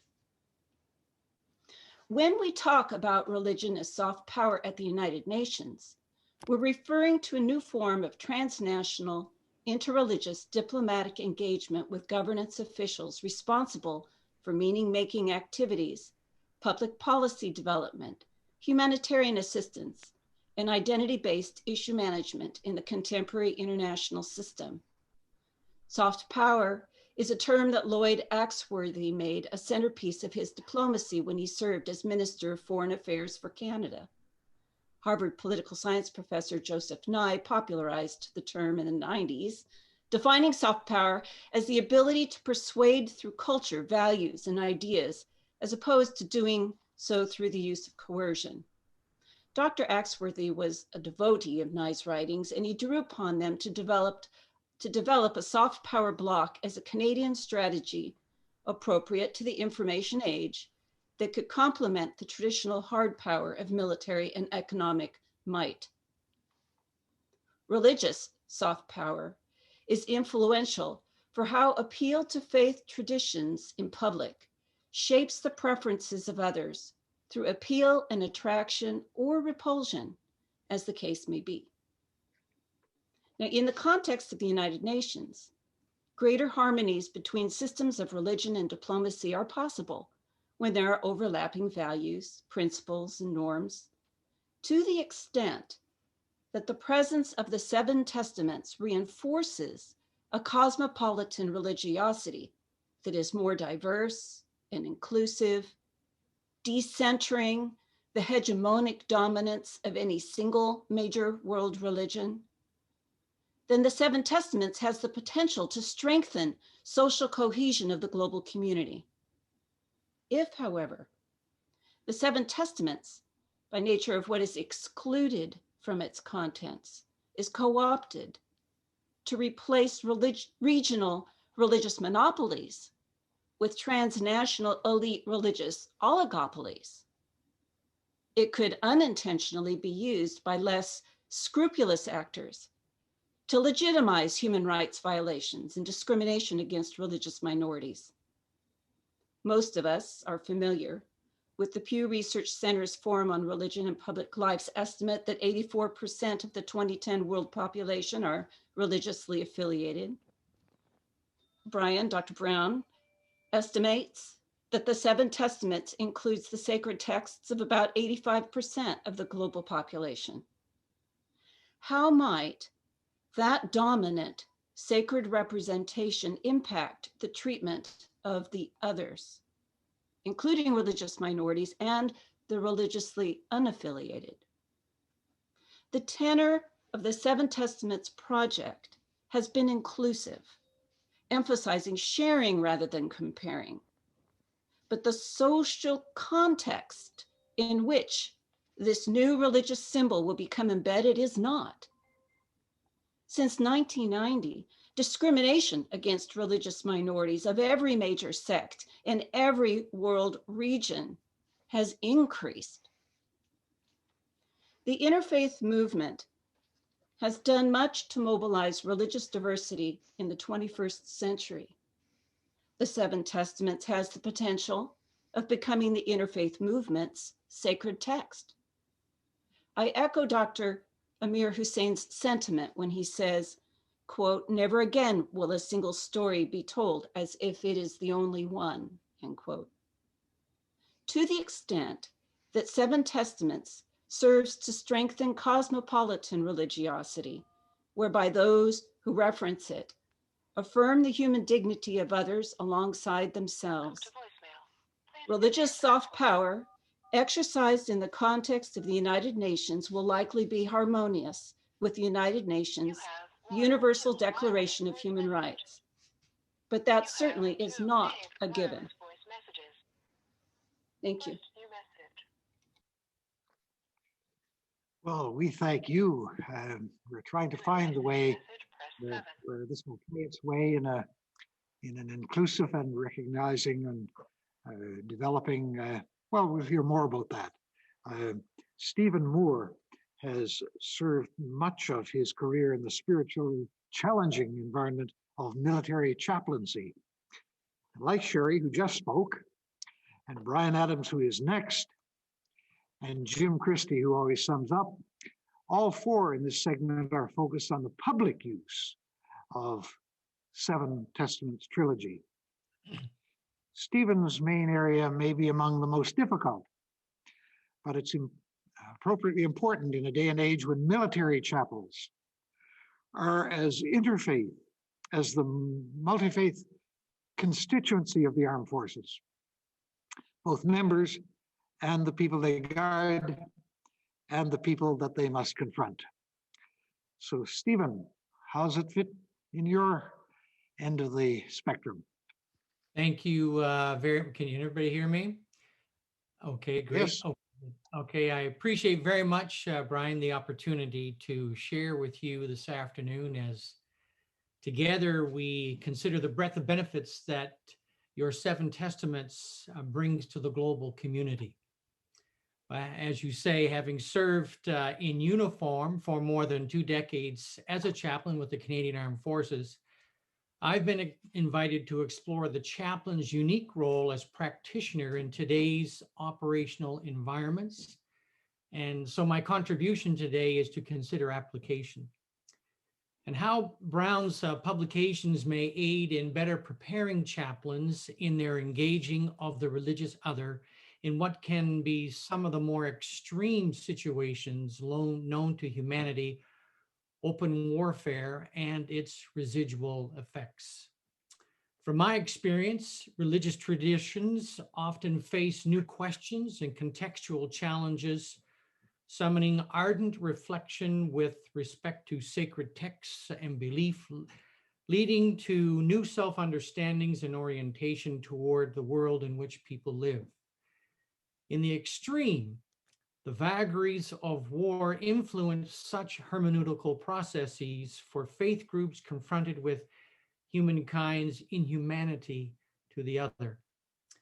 As such, groups look to their central stories, institutions, traditions, sacred texts, and rituals in a quest to grasp what it means to be a community of faith confronted with extreme violence, and how best to live out that faith in light of such realities.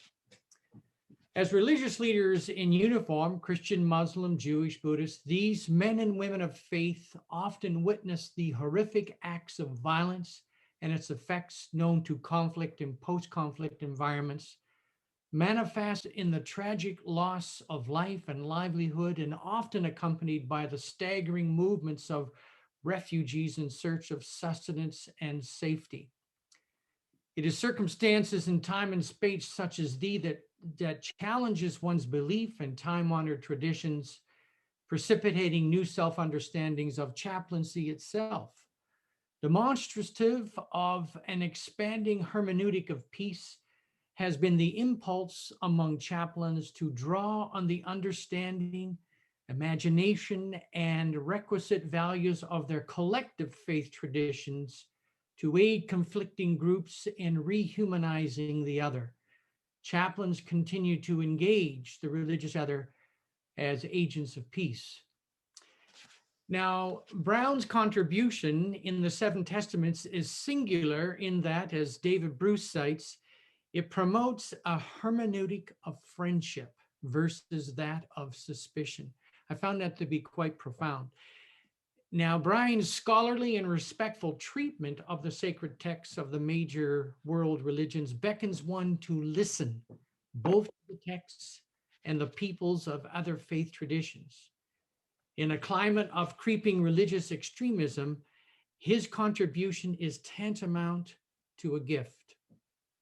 Increasingly, Canadian Armed Forces chaplains have been called upon to serve in conflict zones where internecine hostilities have been ongoing or a strained ceasefire has left open and seeping wounds where the prospects of healing such ethno-religious breaches may be generational in the making. But in more recent times, their operational ministry has expanded to reaching out to religious leaders in their communities, often across faith tradition boundaries. This has led to the creation of the chaplain operational capability now known as religious leader engagement. And key to such engagement has been identifying the moderate voice among them as key to initiating meaningful dialogue. These are revered individuals at community and regional levels. These faith group leaders are often desirous of moving beyond conflict's residual effects. Depicted as middle-range actors, they enjoy the confidence of the grassroots while moving freely at the higher levels of leadership within their own communities.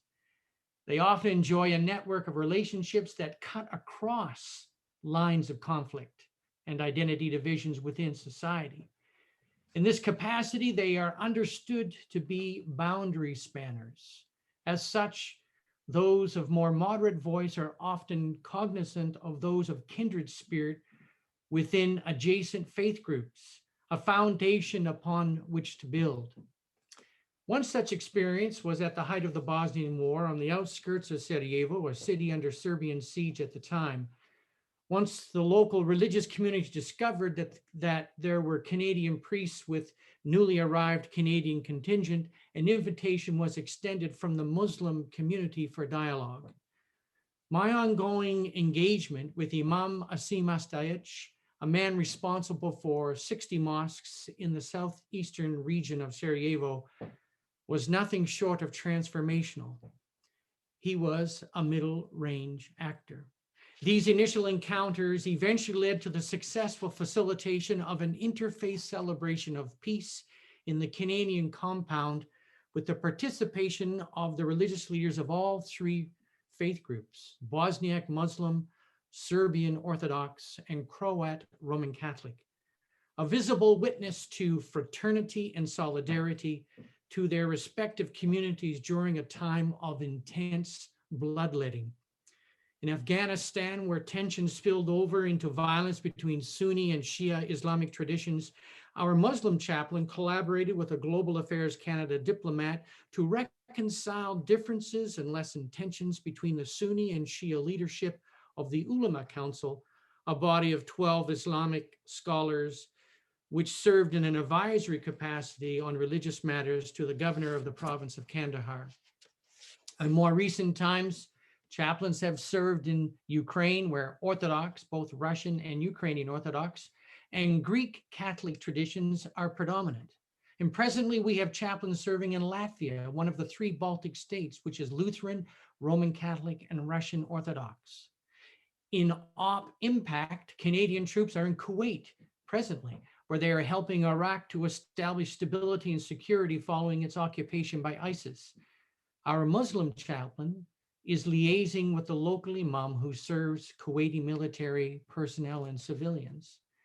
In all of these instances, chaplains have and are engaging local, regional religious leaders, exercising a hermeneutic of friendship, establishing trust and sharing in religious services. Salient here are the relationships with local religious leaders and their communities that are emerging. Now, from the perspective of the military chaplaincy, Brian Arthur Brown's 7 Testaments of World Religion arrives at an opportune moment. Essential to a chaplain's success in engaging the religious other is an understanding of another's faith tradition so as to more readily identify points of convergence and commonality. The Seven Testaments offers in-depth insight into how our faith traditions have evolved, the parallels that appear in our respective sacred texts. As such, the seminal research represented here serves to aid chaplains in discerning peace-building approaches that are rooted in another's faith tradition. And as such, their greater prospect of creating local ownership and any initiatives that might emerge. The more we understand the other, the greater hope in bridging to them. In 1997 and 98, I served with the United Nations in Haiti alongside American and Pakistani troops. I remember very well the ongoing dialogue I had with the commander of 33 Punjab Infantry Battalion, who was a devout Muslim. He said to me, "We could spend our time debating doctrinal points of difference between Christianity and Islam, like the Trinity or the divinity of Christ. Instead," he said, "we should not focus on that which divides us, rather on those things that we hold in common, so we can further collaborate on humanitarian projects to make life better for the poverty-stricken people of Haiti." Such generosity of spirit. I have never forgotten Colonel Mohammed Ashmet. I believe being knowledgeable of what the Seven Testaments brings forward will undoubtedly enhance the chaplain's capacity to discern points of convergence, greater occasion for understanding, bridge building, and collaboration in what can be some rather desperate situations. I should add that such knowledge is essential for domestic operations as well. The armed forces are often called upon to respond to emergency situations at home, whether they be wildfires or floods, hurricanes, or ice storms. Churches, synagogues, temples, and mosques all possess infrastructure that can be made available to a local population during a crisis. Chaplains deploying with their troops are strategically positioned to facilitate dialogue with religious leaders when the need arises, an effective conduit for commanders through which to communicate with faith community leadership. The same holds true for Indigenous leaders as well. Canadian Armed Force chaplains quite regularly engage religious leaders of other faith traditions, both at home and abroad. Scores of regular force and reserve force chaplains receive training annually at the Chaplains School and Center at CFB Borden, just north of Toronto. In my estimation, the school's library and resource center should hold copies of Brown's trilogy. Ideally, each staff member at the school involved in curriculum development should have a personal copy of the trilogy at their disposal as resource. And chaplains taking the training offered on the course Chaplains in Deployed Operations should be assigned readings from the trilogy in preparation for this 2-week course. To facilitate this preparation, chapels on bases should have a permanent copy of Brown's trilogy in the chaplain's offices. Now, as a multi-faith chaplaincy, we share sacred space with our other faith traditions. Accessibility to Brown's trilogy will undoubtedly enhance continued understanding of the religious other and enrich interfaith dialogue among chaplains. An additional benefit to such an enhanced appreciation of the other's faith tradition would be how better prepared the chaplain would be in his or her engagement with military personnel from other faith traditions beyond those of the Abrahamic partners, something that undoubtedly is on the rise in terms of enrollment within the Canadian Armed Forces. And chaplains should not wait until deployed to engage the religious other. This is especially true for Christian chaplains who make up the vast majority. They should be establishing ongoing dialogue with religious leaders of other faith traditions. Hospitality should be extended to local religious leaders, bringing them on base, visiting them in their houses of worship. And Brown's trilogy, again, serves as a resource to explore the obvious common ground that is held among them.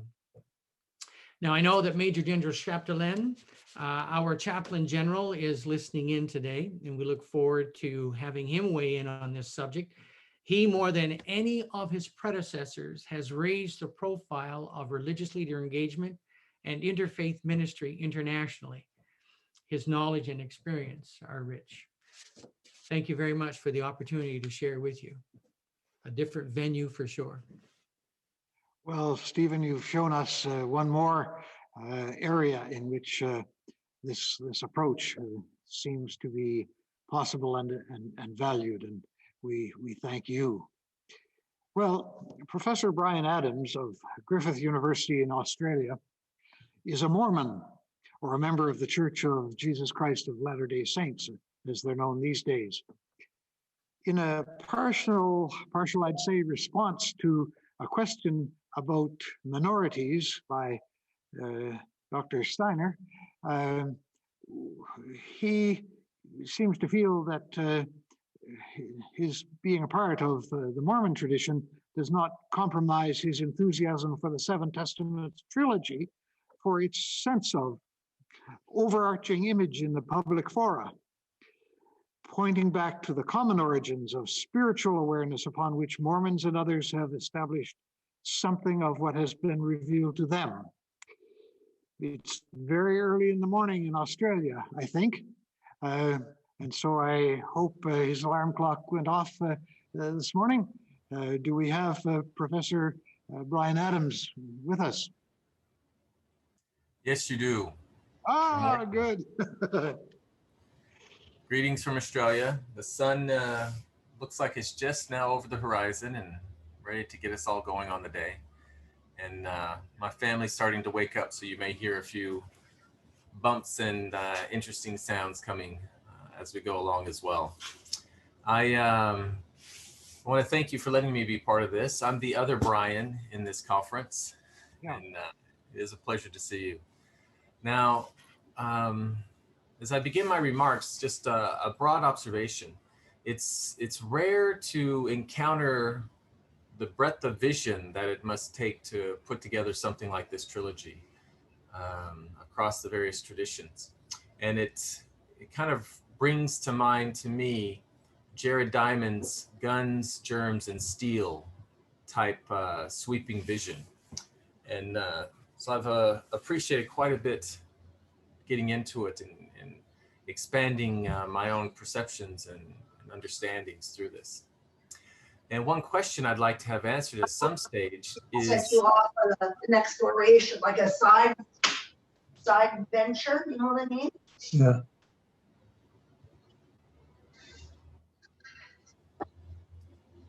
Sorry about that. Was that addressed to me, or was that just kind of an inadvertent conversation we picked up on? We don't know.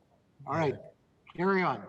Well, the question that I'd love to see answered at some stage, and this relates to what I'm going to say towards the end of my remarks, is into what languages is the Seven Testaments to be published? What's the roadmap for that as well, making it more broadly available? So my interest, and just so you know, Brian, I am formerly of Griffith University. I'm no longer in my position there as of last month, December. But the basis of my work is around building dialogue platforms. One of them has been the G20 Interfaith Forum. Another one has been the Commonwealth Dialogue Initiative, of which there are people who have quite a bit of experience with these. Sherry Steiner, for example, especially in relation to the G20, and Jim Christie in relation to the Commonwealth Dialogue Initiative, could both speak even more fluently and scholarly on these initiatives than I. But in generating them, I use as a foundation what I call the 3D model of social impact. And the idea is, if we want to have sustainable social development, societal development, we need to have three partners in dialogue with each other, not necessarily in lockstep or even in concert, but at least in developing relations and understanding. And these three broader institutional partners are, I call them the definers, the defenders, and the developers of our social norms. And so these definers could be seen in certain environments as the legislative body. That's the policy makers, the law writers that articulate what these social norms are and attempts to make it clear and applicable in our societies. The second, the defenders, are those that, of course, defend these articulations. These can be judiciaries, human rights commissions, for example. We would see that role being taken here in Australia. And then finally, the third are the developers. In Australia, we would see that as as civil society, where these articulations are tested. You know, they're pushed, they're questioned, evolved, and then again, moved back towards the definers to then re-articulate and work. And so what I've tried to do with the various dialogue platforms that I've helped get going is trying to bring these three together, because it's very rare that you would have a designed platform for which all representatives of all three of these areas can meet in respectful discussion and dialogue. Hence, and how that applies to the G20 Interfaith Forum, for example, is we noticed back in 2014 when the G20 was coming to Australia that there isn't a clear path for religious voices to have input into the decision-making processes of the G20, despite, as Sherry mentioned earlier, the overwhelming majority of people having affiliation around the globe, having affiliation with various religious traditions, and those traditions, those beliefs, those practices influencing, of course, their economic decision-making. So that was a big driver for developing the G20 Interfaith Forum. The Commonwealth Dialogue Initiative, again, is a different context. And that context is it's in relation to the G20, it's much broader. It's the Commonwealth is more representative of the world's diversity, be it political, linguistic, religious, environmental, ethnic, cultural. And this had, instead of trying to influence a decision-making process itself, the initiative was put together to strengthen leadership in the Commonwealth, to step up in a time of relative international, a weakening of international leadership and even a vacuum. And I can go into further details if there's questions on that. But to really look at sustainable peace and development. So we again began to shape a dialogue platform around that. And some of the big themes that come out of that were the issues of reconciliation, but also this religious leaders engagement, which Steve Moore has, of course, been spearheading for so long and developing really well, and whose support from Major General Guy Chapdelaine has been absolutely crucial to strengthening it, moving it forward.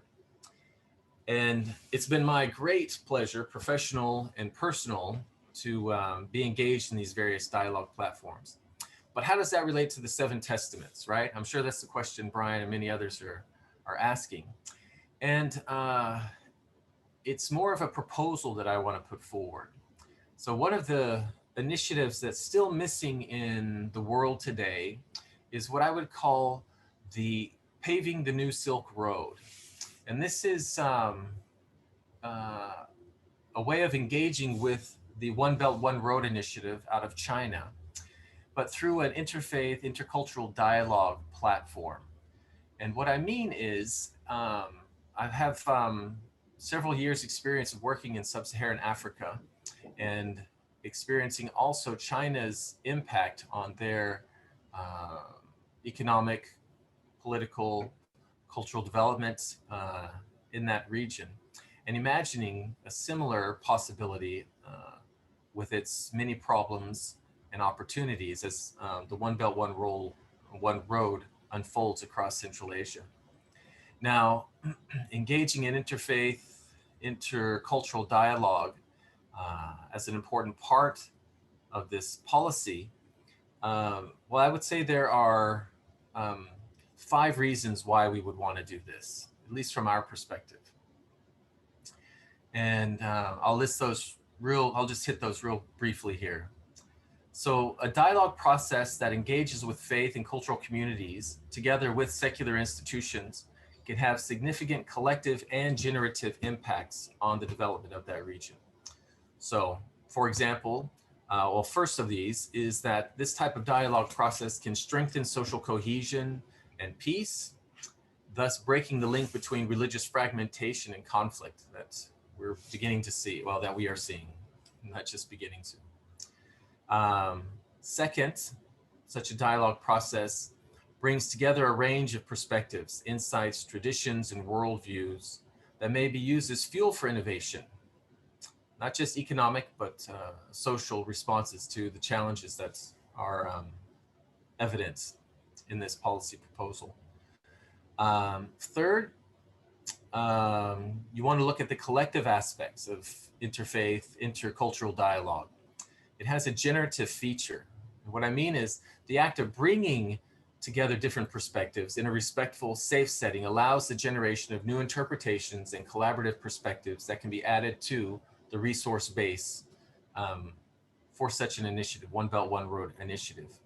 And now we're beginning to see, I'm sure it's starting to tickle the mind of Brian and others, how the 7 Testaments could be an important contributor to such a process.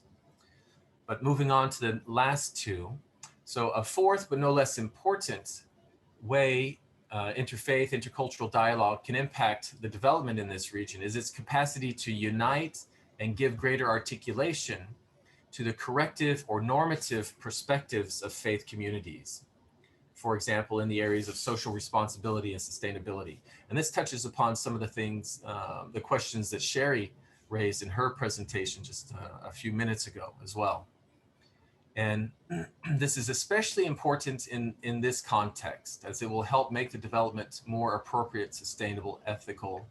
And then finally, the 5th way that this type of process, that this type of dialogue platform can have on the development of the region through the One Belt, One Road initiative, is that it acts as a sort of barometer for the health of human rights in an area. So an active dialogue, interfaith, intercultural dialogue can be an important marker of some of the other human rights strengths that we would want to see happening.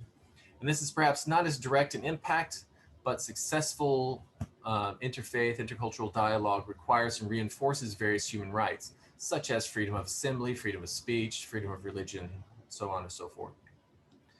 And so what I'm saying is, it's a vast region, and one of the challenges with building a platform, a dialogue platform, is what is the magnet, or what is a point of commonality or focus. So in the G20, we have a strong interest in making one's voice heard in a high-level decision-making process.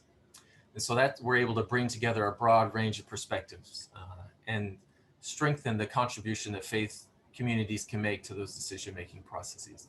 In the Commonwealth, we found some recurrent themes that stretch across, such as reconciliation. That was an important commonality or connection point across different perspectives as well.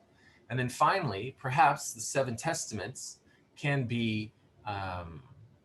provide a common talking points or connection points that will can overlay these broader initiatives. So it's not just simply responding to China's initiatives, but rather, hey, we do actually have some commonalities that we can draw upon that will help us, that will help facilitate collaboration between us as we work to build a stronger Central Asia, a new Silk Road. And so those are a few of the thoughts that I have in relation to the contribution that your work can make, Brian. So thank you very much for this opportunity. Well, we thank you, as we thank everybody who has been offering things, but you kind of almost blow the mind there with the connection between the Silk Route, the Seven Testaments, the Zoroastrian background, and China's initiative today, which is very important, and probably tremendously historic. We don't know what the world's going to look like 100 years from now. So we're very grateful to you for those insights. Thank you very much. Well, we're back on schedule, back on time. We've booked a little extra time in case we needed it, but those who really want to finish at a certain time, we're at 3 o'clock, but I think Jim may have a few questions and so on. I know he has one ahead that I've heard of, and I see we're lining up for that now. So let's over to Jim for at least a few minutes to conclude. Jim. Don't hear you, Jim. Well, that's because John just muted me. All right, there we go. I think we're back on the technological track though here, Brian. Yes. During the course of the afternoon, and yesterday afternoon, and indeed tomorrow as it comes, I've been very appreciative to Brian for his privileging me with the opportunity to pay attention to everything that goes on and to deal with a question or two or an insight as we wrap up. And I'm delighted once again to be able to fulfill that role. If I were to offer a comment on yesterday and today, I think the technical term I would employ is wow. And I want to expand that because I received an email on another screen. And on that particular screen, the email simply said, "This is amazing. It should be on Netflix." And gosh, John, I'm just grateful to see Brian here, but it might be more easy for me to function if we shifted to speaker view a little bit, because I have a question to ask of someone else, and at the moment, speaker view seems to be frozen on Brian. Oh. Ah, well, anyway, at least on my screen it does. Let me pass on that and come back. Now it's on John, but that's okay. But John, I want you to be looking for Major General Guy Chapdelaine, which is my main point here. When we gathered at the initiation of Brian Brown and myself in partnership for the Commonwealth Conference in 2018, the surprise hit of the show to many was the intervention by Steve Moore and colleagues from New Zealand and Australia in introducing religious leaders' engagement and its applicability. The enthusiasm from the various participants was quite enormous, and it was great to have Steve on this particular part of the program this afternoon. During the course of Steve's intervention, he referred to Major General Guy Chapdelaine, who is Chaplain General of the Armed Forces in Canada, and Brian made a number of recommendations. In fact, they were coming so thick and so fast, I haven't even been able to take notes, so I'm glad you're recording this, John. But the recommendations included the importance of these 3 books, the Seven Testaments trilogy, in not only deployment, but in preparation, in education, and in work domestically in an increasingly plural society. So John Bedell, if you can find me Major General Chapdelaine out there, I know he is here with us. Yes, I'm there. When he comes up, we see him now. We'll Maybe we'll I'll see him shortly. We see him now. I hope. We see him. Now, I am here. John, there seems to be some confusion here. Brian appears to be chatting, but I'm not quite sure who's on first at the moment. All right, let me say that, Guy, are you there? Yes, I'm there, Jim. Friendship? Yes. It's an enormous relief to see you. Can you hear me all right? Yes, I can hear you. Great. I can see you. John is going to have to unmute you, Major General, or you may have to unmute yourself. No, I'm on mute. Right. So, Major General, you heard a number of comments from Steve, and one of the significant parts of Major Moore's presentation was let's call it the extreme applicability of Seven Testaments. the trilogy in general and several of the parts in particular. He made a number of suggestions about how Seven Testaments might intersect with religious leaders' engagement, of which you have been such a tremendous champion. Might we invite you to comment on those, the feasibility perhaps of expanding the capacity of religious leaders' engagement by expanding the availability of Seven Testaments? But Steve Moore is a great ambassador for the just for a the second, Canadian Major General. Yes. Well, you seem to be muted. No, No, we hear him. no, we He's hear fine. him. Okay. Good. Go ahead, Try it Captain. again. Okay, but I would like just to say how I'm pleased to hear Steve Moore today speaking about religious leaders' engagement. It was something that is very dear to my heart, and we have been working on this for many, many decades now. And I know that Steve is the main artisan of this work, which has been done on religious leaders' engagement.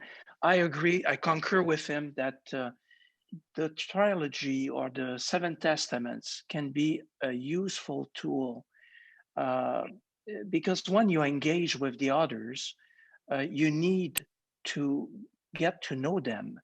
And this is so important to have the esteem of the faith of the order and to develop a friendship with these people. And I believe that the chaplains are on the ground working with people from different faith groups. And more we are deployed in different kind of world, Africa, Afghanistan, Latvia, Ukraine. And I believe that these trilogy are a tool, important tool for us. But the diversity inside the chaplaincy also as well is something that we need to work a little bit better. I'm just pleased to see Michelle Voss Roberts from Emmanuel College, with whom we work to expand the diversity of our chaplains. We want more chaplains from different faith groups who will represent better the Canadian society. And it's something that is not, right now, we are at the beginning. Even recently, we are working to add maybe the first humanist chaplain, because we are talking of people of faith and also people who have no faith. I believe that it's important also to open. This trilogy is, I think it will be a very important tool for our chaplains at the school, or even on the base, wings, formation, where they are, because in the past, we were giving New Testaments, we were giving Torah, Quran, but I think now we need to have available some tools that will open to other faith groups. Asian part of the world also have tremendous religious experience that they can share with us, and we can be enriched by them. Of course, when we talk about diversity, when we talk about, I'm thinking about Pope Francis and the Grand Mufti of Al-Aqsa. I think it was 2 years ago in Abu Dhabi, the signing of this declaration, recognizing that God wants the diversity of race, religions, genders is willed by God. I believe that the trilogy is bring to life this diversity in the world. Well, thank you very much for that, General. I think, too, that I can safely say that I am authorized to mention that should the Quartermaster General's department, I think that's the term we're still using since my days in the Armored Corps, were interested, that Roman Littlefield, Cheryl tells me, would be very interested in providing, here is perhaps crass commercialism, but under the circumstances appropriate, a 40% discount to the Chaplain General's Corps for the deployment and distribution of the 7 Testaments. It's just been such a privilege to have you here with us and to know the groundbreaking work that's being done through RLE with Steve and many of his colleagues. And we thank you for being part of this and being open to offer some comments. Thank you. Thank you very much. Brian, if we have another moment, I understand that there was a question that came in yesterday that perhaps encapsulates much of the conversation today. Do you have a moment to entertain that now rather than later and offline? Who are you? Brian Brown. Oh, Brian. 1 or 2 minutes. Yeah, sure. Well, let me give you the question. It came in through the chat room, and I think is probably one that you'll want to address before tomorrow and perhaps to the whole group. The question reads, I have read Dr. Freund's archaeology book, Digging Through the Bible, but you're now suggesting that the missing Zoroastrian Dead Z Scrolls are actually buried between the lines in the scriptures themselves. How can we dig them up for theirs? So perhaps we can wrap up the afternoon by your response to that. Oh, I now recall I got a hint that that question was coming, and so I dug something up. And for those who don't want to go too much over time, I'll make this very, very brief. John, could you bring up the first of the extra diagrams, the New Testament one, please? It's called Synoptic Chart, I think. Could I see that, John? This is just a little bit of scriptural technology for you to see where we could find the Zoroastrian parts buried. But John Bedell, can I see that slide? Okay, it's going to come. Well, let me begin to just describe it. This one, I did know this question was coming, and that's not the slide. Anyway, it shows 3 parallel columns of 3 Christian books that are in the New Testament, Matthew, Mark, and Luke. And we see them in different colors. Matthew first, and then Mark in the middle, and Luke beside it. And the one in the middle is going to be red in color. And it's interesting because it doesn't have any other material in it. It's just all by itself. There it is. And you see in the middle, there's Mark. A few bits of other thing, but nothing much. It's nearly all red. That's St. Mark.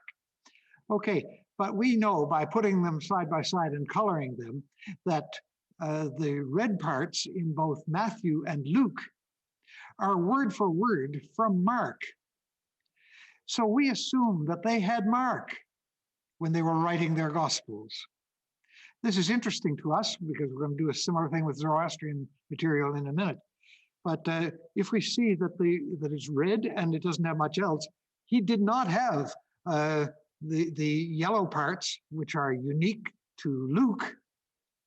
And he didn't have the white parts, this is Mark, that are unique to Matthew.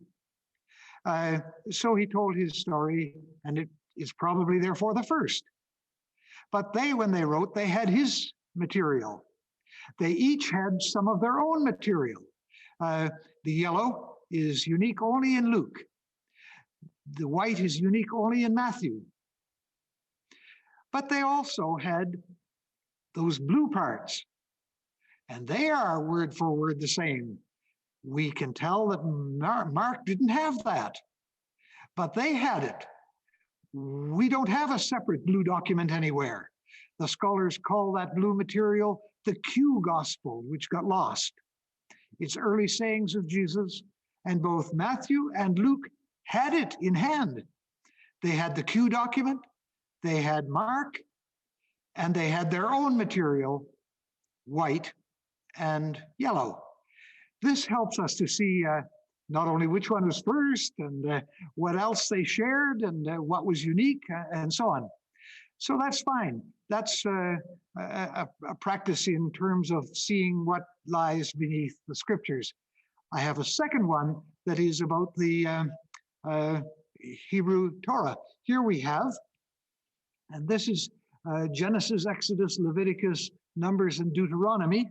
And we see there the Yahwist material, which is red, the Elohist material, which is green. And we believe that the red or pink came from Jerusalem. The yellow, or rather the green, came from the Levitical sources in northern Israel. The blue, which is almost all by itself, is recollections of memorized speeches by Moses, all of the material about Moses. And that part that is yellow is called P or priestly. And we know it was all written in Babylon under Zoroastrian influence. And so this helps us to see where the Zoroastrian material is buried. Not all of the P material seems to ring true to Zoroastrianism, but much of it does, including the very opening chapter of Genesis. There's a second story of creation that comes in the next chapter. It's not from Zoroastrian, but the Zoroastrian chapter, the very first chapter of Genesis, is almost the same as the Zoroastrian creation story in 7 days that we read in the earlier Zoroastrian Avesta material. So that's where we find some of the stuff. And so now we're beginning to realize that if Zoroastrian material was earlier and contributed to all 7 of the 7 testaments, we would know, and we could draw up a chart. We could put 7 columns, that is to say, the Dhammapada and the Bhagavad Gita and so on, put them all side by side in columns. And we could color them, each one having their own unique material and so on. But every time you have got something like creation and apocalypse, it's probably goes back to some Zoroastrian material. Not everybody's going to agree with this, but we're beginning to realize creation and apocalypse, all of these are Vedic ideas that came in through Zoroastrianism to all 7 of the Testaments. Creation and apocalypse, heaven and hell, salvation and damnation. The Christians didn't invent these concepts, neither did the Jews, neither did the Buddhists, but they all use them. And we know that they all come from an earlier Vedic source, which we received through Zoroastrianism. So creation and apocalypse, heaven and hell, salvation and damnation, death and resurrection, angels and demons. We know where the source of those all came from. So we could ostensibly rewrite, in a way, the lost portions of the Zoroastrian Avesta, the part that I call the Dead Sea Scrolls. I would have liked to have done that a little more gently and a little more fully, but we're well past our time. So we call it good, and thank you all, and we hope to see you tomorrow. We want to say goodbye to those who are dropping off, but we also want to say good evening to those who are going to pick us up on YouTube. We thought it would be at 9 o'clock every evening, Eastern Standard Time. It's coming on a little earlier in the evening, it seems. So if you have anybody who wants to look in, we want to welcome them as well. So thank you all, and look forward to seeing you tomorrow.